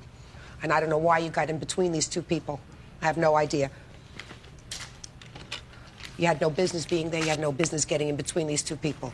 Now, you, with regard to your counterclaim, are suing the wrong person. Pardon me? You're suing the wrong person. Oh. He's the one you should be suing. I know. He was the one who injured you. And according to the police reports here, you were pretty severely beaten. He sort of acknowledges that he severely beat you. He lost it. I assume that it's not the first time he lost it. No. Yes, it was. Baloney. Never hit her before. Well, then maybe the other times that you hit her, I've you never hit her hit on her before. purpose. I've never hit her before. You two people present a very sad commentary on what happens when people separate. You are remarried, you have a new wife. You have any new children with your new wife? Yes, I do. How many children? 2. 2. Do you work? Yes, I do. So you work inside the house or outside Inside the house. In the house. Mhm. What do you do? I have a child daycare, which I am licensed to have one. Fine. I Oh, went to that's school good. for it. That's good. All right, because I assume you know he has prior financial obligations to the 3 children that he had before Yes, he Your made Honor, more children. I've been divorced before. I know how it goes. I was dealing with her before with the child custody of the kids so they could visit their father. I would talk for both of them. Well, that's a big Yes, mistake. it is a big mistake. but Big I mistake. tried to get them to do especially it. when, Mrs. Perez, it's a big mistake, especially when a portion of your husband's salary is going to support his other 3 children. And there's not a lot of money to go around, so that makes you a little bit irritated. I know he has obligations, which Well, is okay with me, because $360 a month is not even hardly enough to support It the sure children. isn't, especially when he's going to have it reduced. $360 for 3 children a month doesn't keep a cocker spaniel in puppy chow. Certainly not 3 growing children. So, I don't believe she injured you, madam. I don't believe that this slap, which you refer to as a slap, caused you any injury whatsoever. Let me tell you what I think. Judge Judy is ready to rule. What I think is that you got very nervous when your husband lost it and was arrested for assaulting her because he assaulted her and you know he injured her. Yes, I because, know that's right. Because, I tried to because prevent according it. to these reports, there was blood all over the place. According to the reports by the police, there was blood all over the place. So then I believe that you and your husband came up with this story to try to soften it a little bit, that she was the one who instigated the whole thing by assaulting you. Now, you are not denied assistance by the police. There were no visible signs of any injury on you when the police arrived. None whatsoever. Your case is dismissed. You, on the other hand, madam, are suing the wrong person civilly. He's the one you ought to be suing. I suggest that you do it so that you can get damages from him. So the next time he loses his temper, he'll know it's going to cost him. Yes, ma'am. As far as your children are concerned, you got to do the right thing with regard to your children. If he has a legitimate concern with regard to what's going on in your house with a now 12 or 13-year-old, you have to take that very seriously. Yes, I do. And you have to stop thinking that it's just in retaliation. If it's true that when he confronted you with this allegation, you put both boys together, very bad thing to do. You have to be protective of your own child. Yes, definitely. And make sure that this is not going on in your home, because very often parents are the last to know. Definitely. You have to stop abusing the system, sir. Abusing the police system, abusing the child welfare system, in order to gain an upper hand in whatever kind of proceedings you have, whether they be support proceedings, whether they be visitation proceedings, whether they be custody proceedings. And the two of you have to recognize that together you made 3 children. The 3 children are the innocents. They didn't ask to be born. You made them. And your primary responsibility is supposed to see to it that they have happy childhoods. And right now, you're not doing that. That's all. Parties are excused. You may step out. Judge Judy continues in a moment. And on the next Judge Judy. And This is what I look like after I got beat up by him. It would have been worse, Diana. He could have killed you there, but I took him off of you. You didn't do anything, Christy. Yes, I did. He's a great husband. I mean, the 4 years I've been with him, he's never hit me. I mean,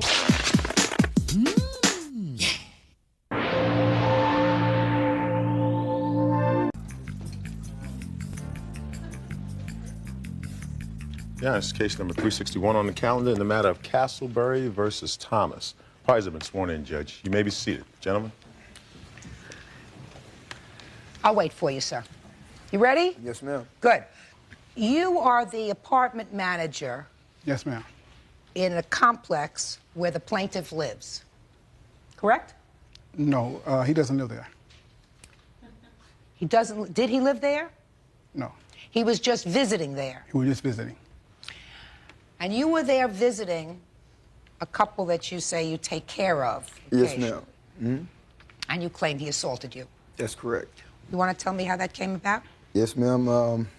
From point A to point Z, I was actually I was visiting Mr. Bob Miller here, and actually I went to the store for him, and I came back. While at the store, I met a young lady, asked me to give her a ride, you know, up the way towards where we live, where actually Bob lived. And Where do you live? I live in Emeryville. I used to live next door to Bob Miller for 11 and a half years before I moved. Okay. So go ahead. Yes, ma'am. And as with me and this, the young lady I gave a ride, you know, up to where Bob lived, we're sitting out in front of the apartment complex, and we're just sitting there talking. And you know, I acknowledged Zach was on the first level there, and Zach says, I spoke to him. How you doing, Zach? We never had a problem prior to this. So you knew him from before? Yes, ma'am. I've known him since I've lived there. I used to be the manager of the building adjacent to his.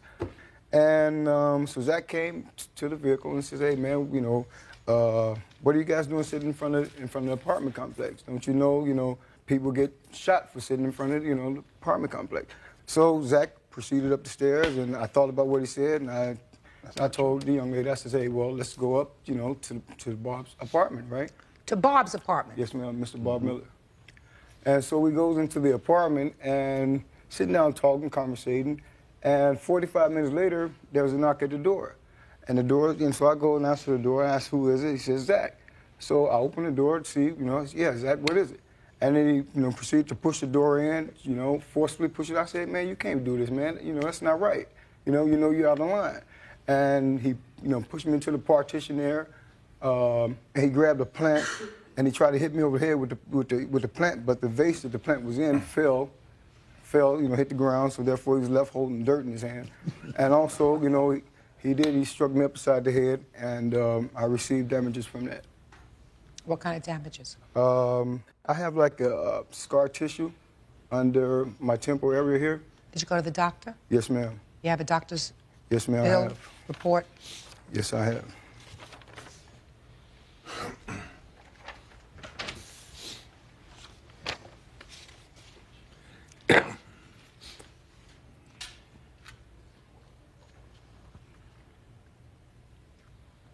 Okay. So, what happened? Okay, on July the 2nd, I normally make my rounds of my building, you know, making sure the building is safe, making sure that nobody is hanging out in front of the building. Then I observed Major Castleberry sitting inside this car. I don't know, he was smoking something, you know, and What do you mean he was smoking something? He was smoking something that I assume it was, you know, like crack, because, you know, he's a, you know, abuser. And and also, when they got out the car, the young lady got out and came to my building, and before she walked up the stairs, she had used the restroom right in front of my stairs. You mean she just used the restroom in front of my stairs? You mean she urinated in front of your stairs? Yes, ma'am. She didn't use a restroom because it wasn't a restroom, it was the stairs. It was the stairs, yes, ma'am. And You saw this, sir? Yes, ma'am. And this was around between 3:30 and 4 o'clock a.m. in the morning.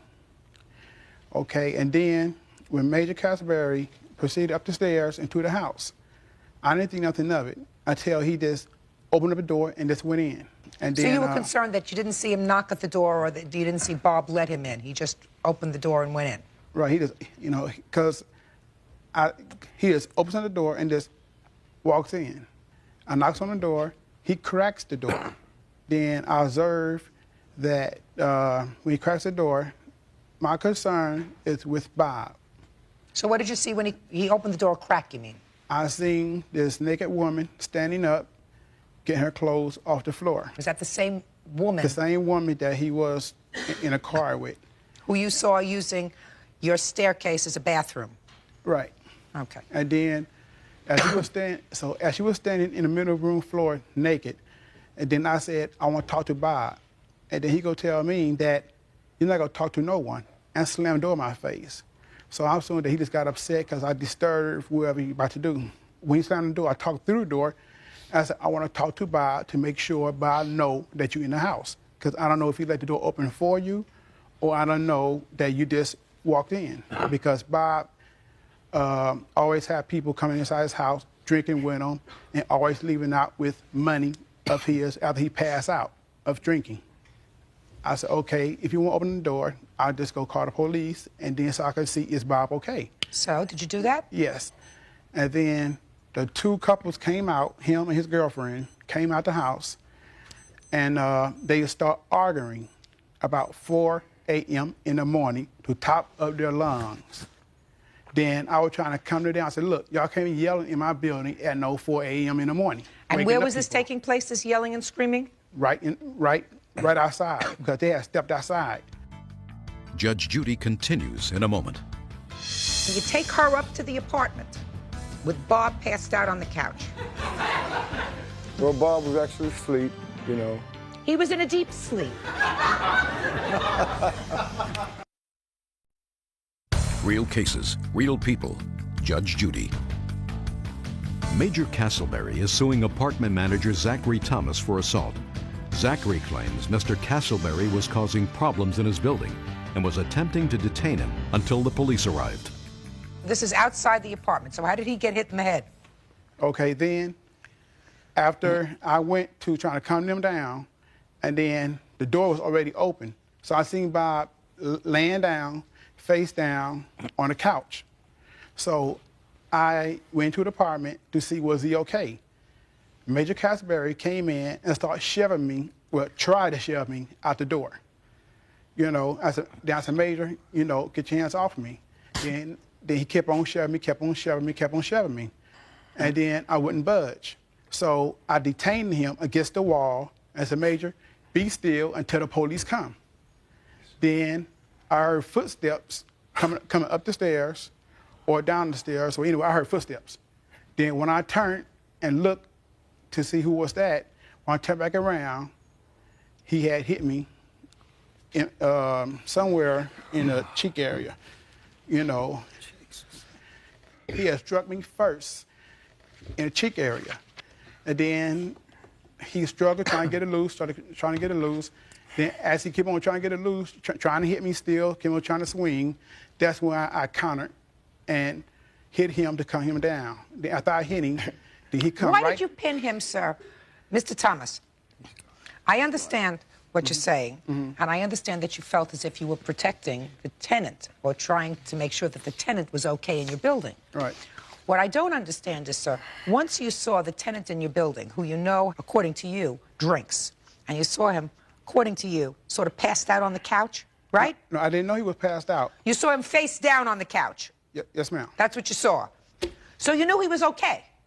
No. Or as okay as he has been other times when you've seen him if you said, you know, he drinks, right? Right. So why did you try to detain this man? Because he was swinging on me. No, he wasn't swinging on you, sir, until you went into the apartment. When I first came to the apartment, knocked on the door, like I said before, and then he refused to let me speak to my tenant. He doesn't have to let you speak to your tenant, sir. You know that. I mean, I'm not faulting you. I think you were trying to do your job. I don't think that there was anything malicious about your intent. I really don't. Except that because you had certain grounds to believe that the people who were going into that apartment were not wrapped too tight that evening. You know, you have a woman using a staircase as a bathroom. That's a plain lie, Your Honor. Mr. Castleberry, Yes, ma'am. what were you doing out sitting in the car 3:30 in the morning with this lady that you picked up at the store? Obviously, Your Honor. No. Look at my eyes, Mr. Castleberry. definitely. No Mr. problem. Castleberry, Yes, ma'am. you said you met this lady when Yes, you were ma'am. going out to the store. Yes, ma'am. And you were going to the store to get what? Well, I was going to the Here, store. look here. Oh, fine. I was going to the store for Bob to get him a bottle of liquor, actually. Right. Yes, ma'am. So you were going to the liquor store, and at the liquor store you met this lady who needed a ride Correct. to where she lived. Basically, no, ma'am. She just actually wanted to ride up the street. She didn't ask me to take her home. She just asked me, you know, basically the conversation went like, you know, can I hang with you, right? I said, well... At the liquor store where you went. No, this You went to the liquor store. This is not a liquor store. This is actually Walgreens, you know? And that's why I met the lady on the way out of the store. And she asked me... So she asked you, the lady who you met coming out of Walgreens, said to you, can I hang with you? Yes, ma'am. Mr. Castleberry. Yes, ma'am.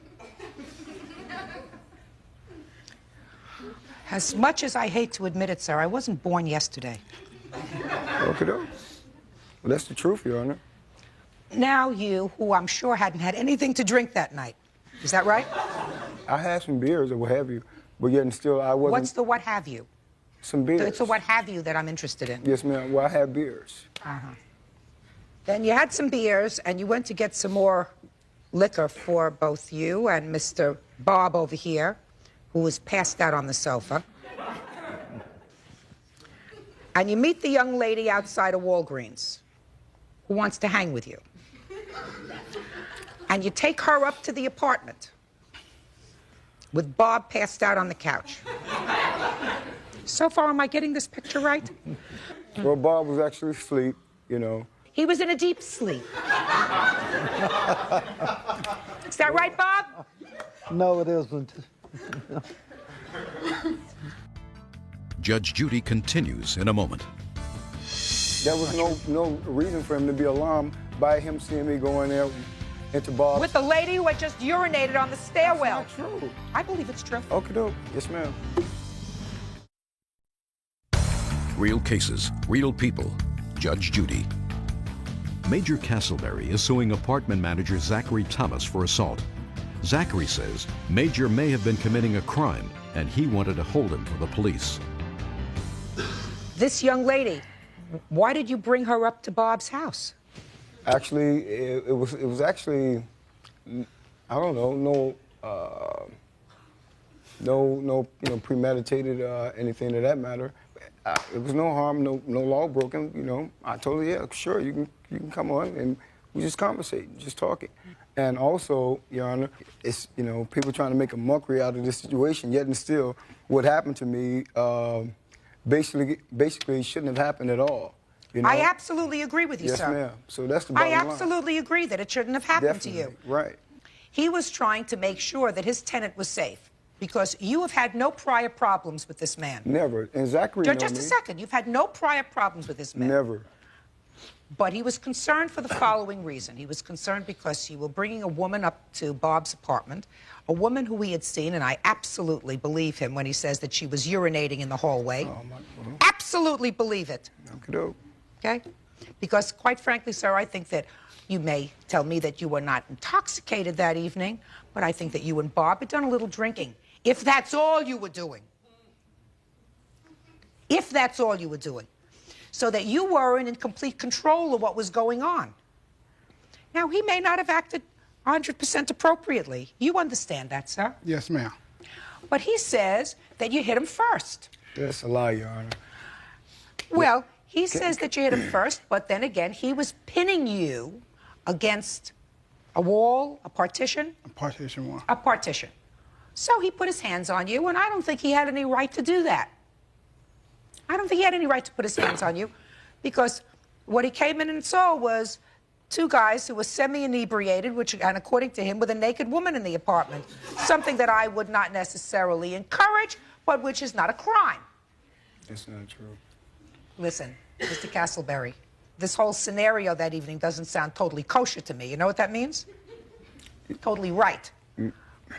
Because I don't know what you're bringing some lady that you just met off the street, whether it's at 10 o'clock at night or 3 o'clock in the morning, up to this man's house for. What do you don't know anything about her. You know? You're pretty well sauced, he's pretty well sauced. Everybody's sauced, and you bring a stranger up to the house that can clean him out and go into the bedroom where his 92-year-old mother is sleeping and slit her throat. No. You know, I mean, all that is possible. This is somebody that you didn't know. May I actually say something, Your Honor? Sure. Thank you very much. Actually, Your Honor, none of this, Zach have known me since 1985. I've never been in jail, never been in no trouble, or nothing of that matter, period. And he know that, hey, there was no reason for him to be alarmed by him seeing me go in there into Bob's. With the lady who had just urinated on the stairwell. That's not true. I believe it's true. Okay, doke. Yes, ma'am. I believe it's true. Okay, doke. Can I say something? Yeah. The reason I put my hands on him, because he put his hands on me first, shoving me out the apartment. You had no business being in the apartment after you saw that he was in the apartment still breathing. Okay. Except that this woman, but the woman, according to you, was outside, right? At the time when this took place, the woman was outside the apartment, correct? Yes, ma'am. All right. I mean, I understand your concern, Mr. Thomas. And there was an arrest there at the same time. A what? The police did arrest the woman. For what? For being intoxicated, wouldn't shut up, and wouldn't listen to reason. The police handcuffed her and took her to jail. Interesting. They took her away in handcuffs? He's lying. No, he's not. All right. Okay, doke. No, he's not. All right. He's not lying. Mr. Castleberry, you Yes, have to ma'am. use better judgment, sir, if you have better judgment, because if this man gives you access to his apartment, you have to exercise better judgment about who you permit into the apartment. Now, you're suing him for $4,000, Mr. Thomas. No way. No way. And I do believe that you did, in fact, hit him before he hit you. I also believe, however, that Mr. Thomas, sir, overreacted in the situation by not leaving the apartment once you saw that he was okay. Yes, ma'am. So, you're both a little bit wrong. Judge Judy continues in a moment. Now, it says here that you had a little bit of a knot on your head, right? Yes, ma'am, that's what it says. That's what it says. So I have some other questions for you. Are you employed, sir? Yes, ma'am, I am. Who do you work for? I'm a government painter. A what? A government painter. So you work full-time for the government or part-time? Full-time. Did you miss any work? Just over here, sir. Just the days that I had to go, and I consulted an attorney, and I also went to the doctor. It's not what I'm asking you, sir. After this incident, Yes, not the I days did. you took off to go to see a lawyer, or not the days that you took off after you consulted with the lawyer to go to a doctor. Because that's about what happened, right? First you went to see a lawyer, and then the lawyer sent you to a doctor, correct? That is correct. See how smart I am? See, if you're really hurt, you go to the doctor before you go to the lawyer. That's what happens when you're really hurt. Okay. When you're not really hurt, first you go to the lawyer, and then the lawyer sends you to a doctor. May I say something, please? Sounds right to me, Jim. So, Mr. Castleberry, I am awarding you damages, sir, in the amount of $1. Thank you. Parties are excused. You may step out. Thank you. Judge Judy continues in a moment. And on the next Judge Judy. This guy straight up lied, and he knows he's lying. So, you know, that's with him and God. If I would have hit him first, I'd have hurt him. Okay, he would have had some sort of, report from a doctor, or some sort of injury. You see what I'm saying?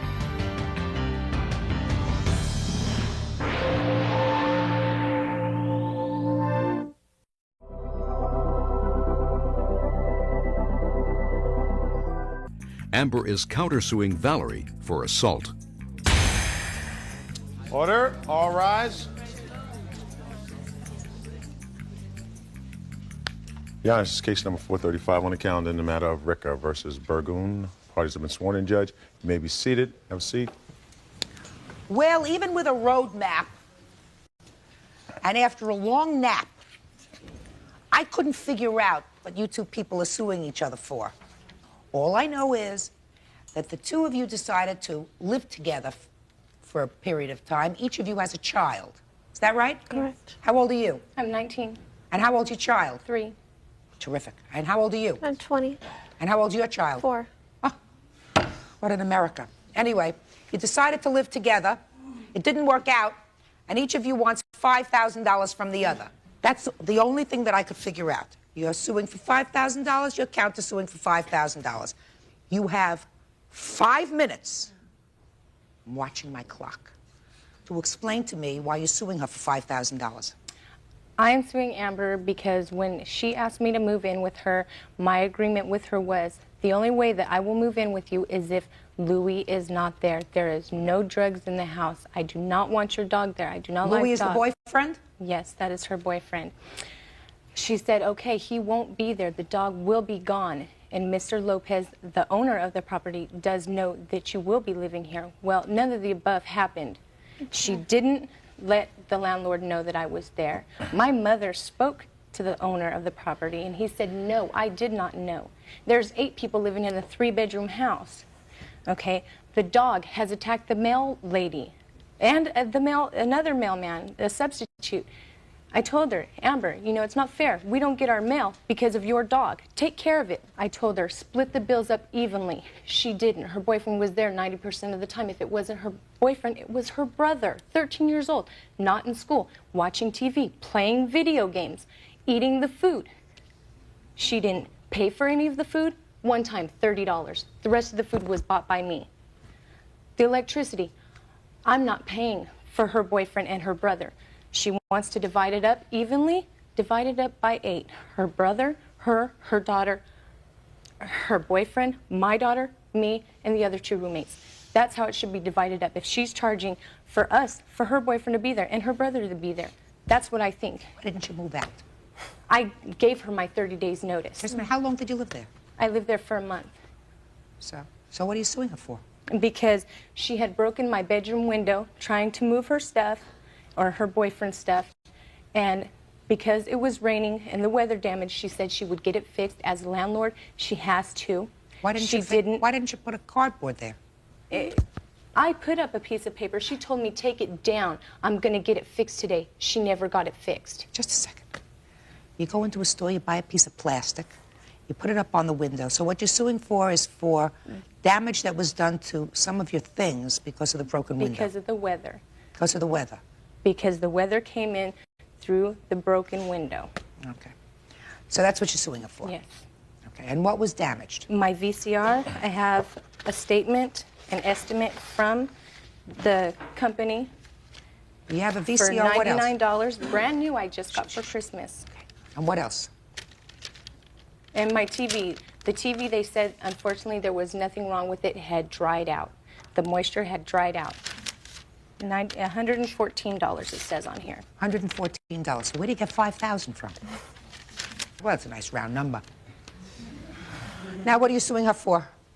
I'm basically suing her for the money she owes me for what she didn't pay rent. She put a stop payment on the check. She did beat me up in my own home, in my hallway. She and her mother have assaulted my boyfriend. My boyfriend was not there. You know, that was not the great. Tell me, my dog what are was you there. suing her for? I'm just suing her, you know, to protect myself. My property was damaged. I had to pay for that when I move in. I'm forced to move out of my home. I've gone through medical bills from when she assaulted me. Well, tell me about the assault. I Well, have that's a what I want. restraining order against her. Tell for me 3 about the years. assault, madam. The assault, she assaulted my boyfriend. I don't care about your boyfriend. Okay. She assaulted me when a friend of hers came over. I did not know it was a friend of hers. I opened the door, and, you know, somebody was knocking on my door. I opened it. There's a girl standing there. She comes walking into my house. She comes out of the bedroom, and I say, you know, I turn around, I told her, I say, I hope you don't have any plans to spend the night. Because we've been going through a lot of problems in the house with Valerie, you know, and yelling and screaming at everybody. So you said, I hope she doesn't plan on staying through the night. And what Right. I happened? told her, I said, I hope you don't have plans on staying the night here. And she goes, yes, she is, and started cussing at me and F you, Amber, you know. And I said, well, I just want to tell you that I'm going to pay your half of the gas bill, you know, for my boyfriend taking showers, my brother taking showers here. And she goes, I don't care. I don't want to hear anything from you. Went in the bedroom, slammed the door in my face. I kicked the bottom of the door once, and I said, look, don't slam the door. I'm trying to talk to you.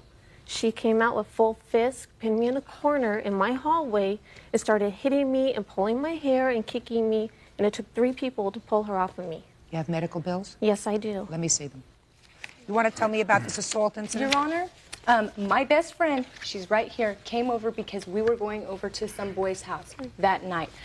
She came, she knocked on the door, said to her daughter, oh, she's so cute. Is that your daughter? How old is she? Hi, Judy. My name is Marilyn Embry. I'm a friend of Valerie's. I came over to her house. It's been the second time I came over there. I didn't know the problem was that bad between the two of them.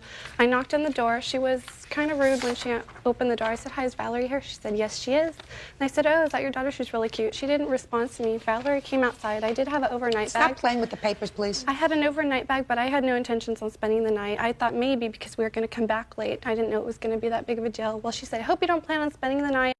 Valerie says, yes, she is, and I don't think I need to talk about this with you anymore. Her and I walked down the hallway into her bedroom. She was still yelling, and Valerie's yelling back, I don't want to hear it, I don't want to hear it. We go into her room. She shuts the door and locks it. She's still screaming, don't effing slam the door in my face. She kicks the door maybe once or twice. I really don't know how many times. Valerie opens the door because she thought the door was going to break. I thought the door was going to break. Well, her daughter's standing right next to her the whole time she's doing all this, and she's a little girl. We opened the door. She pushed Valerie. Valerie pushed her back. They both started fighting. It was mutual. Yes, Valerie was hitting her more times than she was hitting her, but I mean, we assumed that she was really going to hurt Valerie. She came to the door and kicked the door. I started pulling them apart, and then her little brother came out, and I just kept trying to break it up, and then the rest of the roommates came out, but she didn't want to attack her or anything. What you're saying was she came to the I door. saw it, She yeah. came to the door. She kicked at the door. When she opened the door, she pushed her first. She pushed her back, and they started to fight. Right. And she was punching her more than she was getting punched. Judge, that's what you just said? Yes. That doesn't make any difference. Okay. Who was winning the fight doesn't make any difference. Judge Judy will continue in a moment. She's quite responsible. Oh, yes. And later today, Everybody is out to make a buck on somebody else's sorrow, sadness, hopes, dreams, aspirations. Yours is one of the worst kind.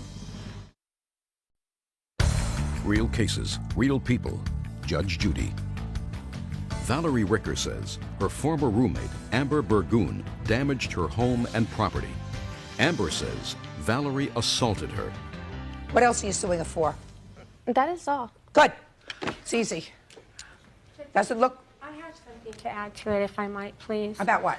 About the situation with the altercations, the trouble with Valerie. What's the difference of the trouble with Valerie? Madam, you're her mother? Yes, I am. Why wasn't she living with you and your grandchild? Because she's an adult and she can She's not an pave adult. her own way. She's not an adult. She's a teenager with a 3-year-old child. She's quite responsible. Oh, yes. Who do you work for? I work for Vaughn's. And you make enough money to take care of you and your child? Yes, I do. Really? Yes, She I is do. on aid. Yes, I also am on aid. So you get Because welfare? I'm on aid, plus I work because my child's father does not want to Just a support second. her. Just a second. You get welfare and you work at Vaughn's, Yes, right? yes. And you think that that's totally responsible. That's why she's a mature adult. That's why she's not living with you with her grandchild. So you allowed your grandchild to go and live in a house where there were 8 other people living. No, there was not 8 other people There wasn't living there at supposed the to be 8 time. people. See, that's what... Just a second. How many times did you go over there to see the living conditions? Numerous times. Every day I was there. Well, if you were living there and your daughter is telling me that there were 8 people living in this house and a vicious dog, why didn't you take your daughter and your grandson after a day and say this is not an appropriate place for you to live? We did. And should she come home? Yes, I Yes, did. No, she didn't. She said she stayed there for a month. in my house after the point. She said she stayed there for a month. So I don't see the reason for a lawsuit. I don't see where you get $5,000. I don't see where you get $5,000. You tried living together. It didn't work out. You went home to your parents, correct? Goodbye. Thank you. Parties are excused. You may step out. And now the next case.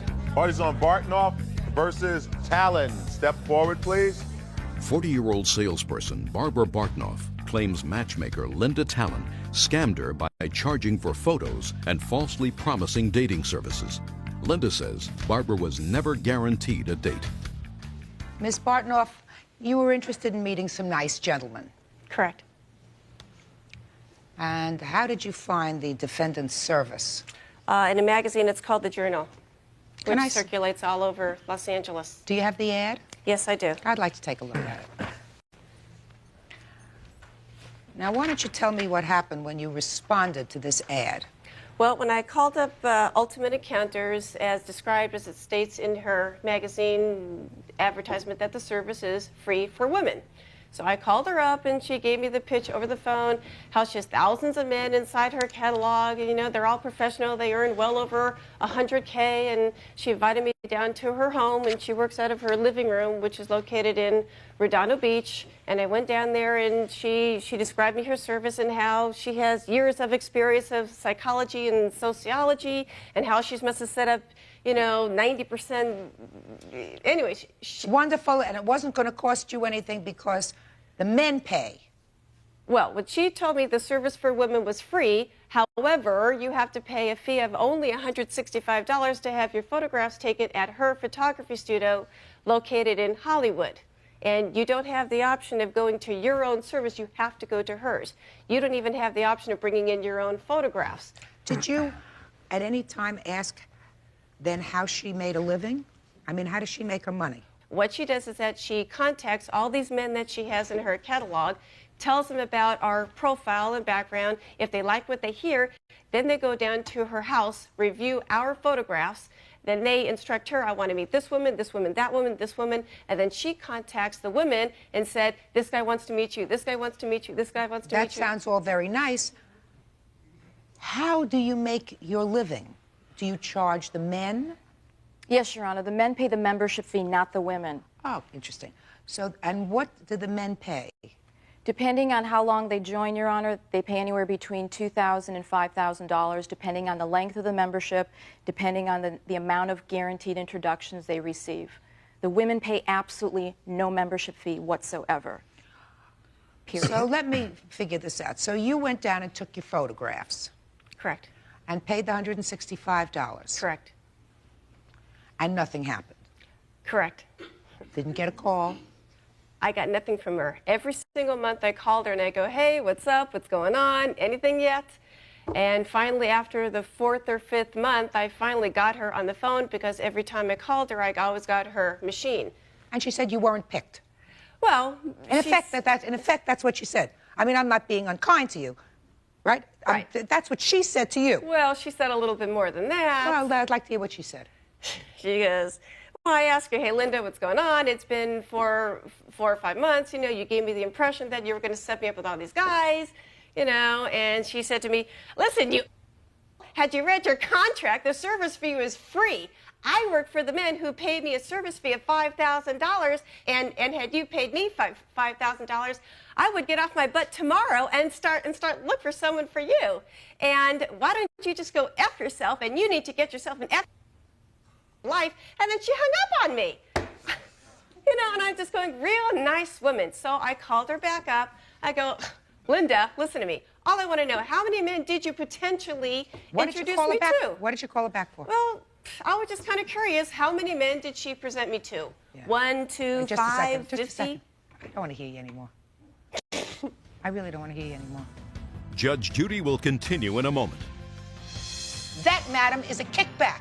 Do you tell them you're getting a kickback No, from the I do photographer? Good. Real cases, real people. Judge Judy. Barbara Bartnoff says she was never called for a date. Now she wants matchmaker Linda Talon to return the money she spent on photos for the dating service. How many women like this paid you $165 to have their photographs taken? I've been in business for over 6 years. This is the first time this has ever happened. Well, maybe because the other ones were embarrassed. I would say probably 500. Why did you need a certain photographer to take the pictures? The way that I do that is because when the men review the files, they're very visual. I can guarantee they have not been airbrushed or retouched. They feel comfortable when they go and meet the women for dinner, that they will not look different. They will not be disappointed. Well, listen, just a second. We may talk a good game. I guarantee you on your best day, you're not as smart as I am.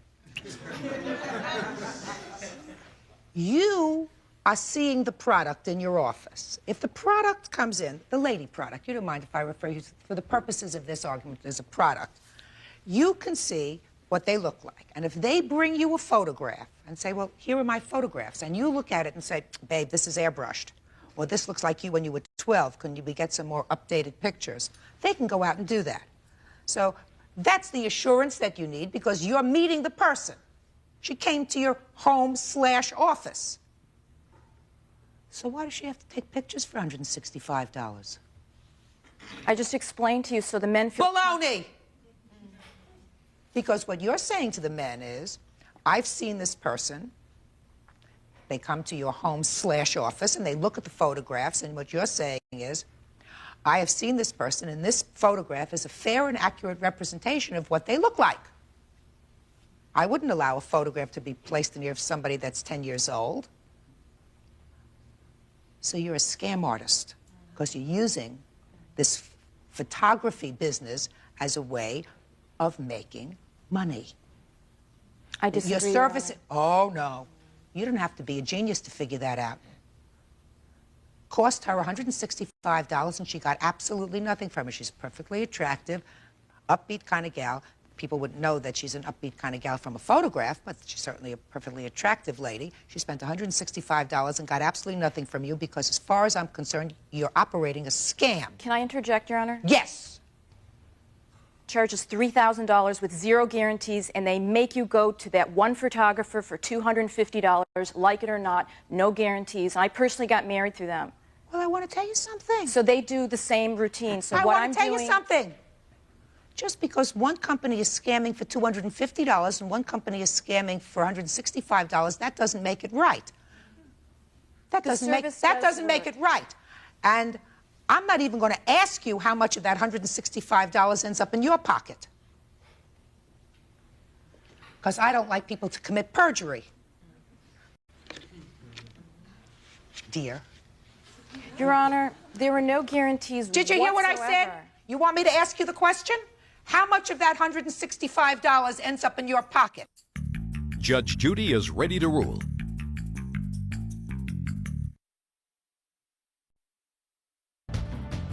Ms. Talon, how much of that $165 ends up in your pocket? Very little. Ha! Very little ain't nothing. So what you said is a free service is not a Free membership. Free membership. God, Ms. Talon, You know, everybody is out to make a buck on somebody else's sorrow, sadness, hopes, dreams, aspirations. Yours is one of the worst kind. And the other companies that you talk about who do the same thing are also among the worst, because they're taking people who are really looking to make a life for themselves, who say, I want this. And whether it's your place, great hopes, great dreams,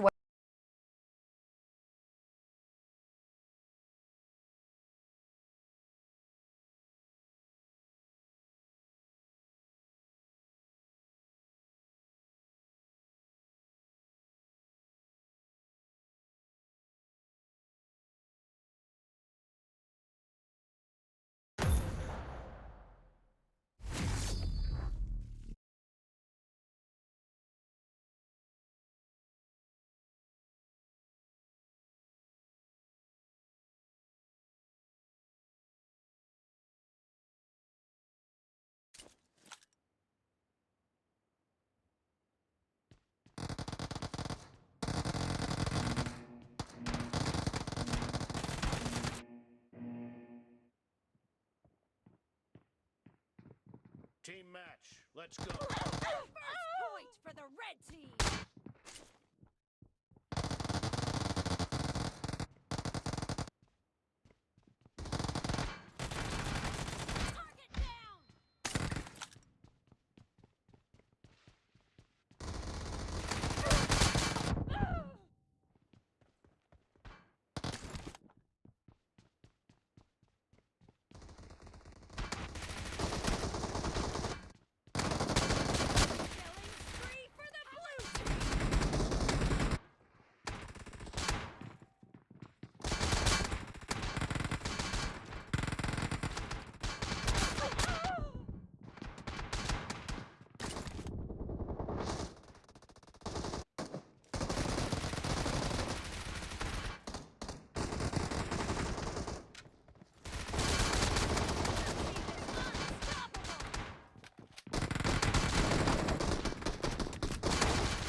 Victory.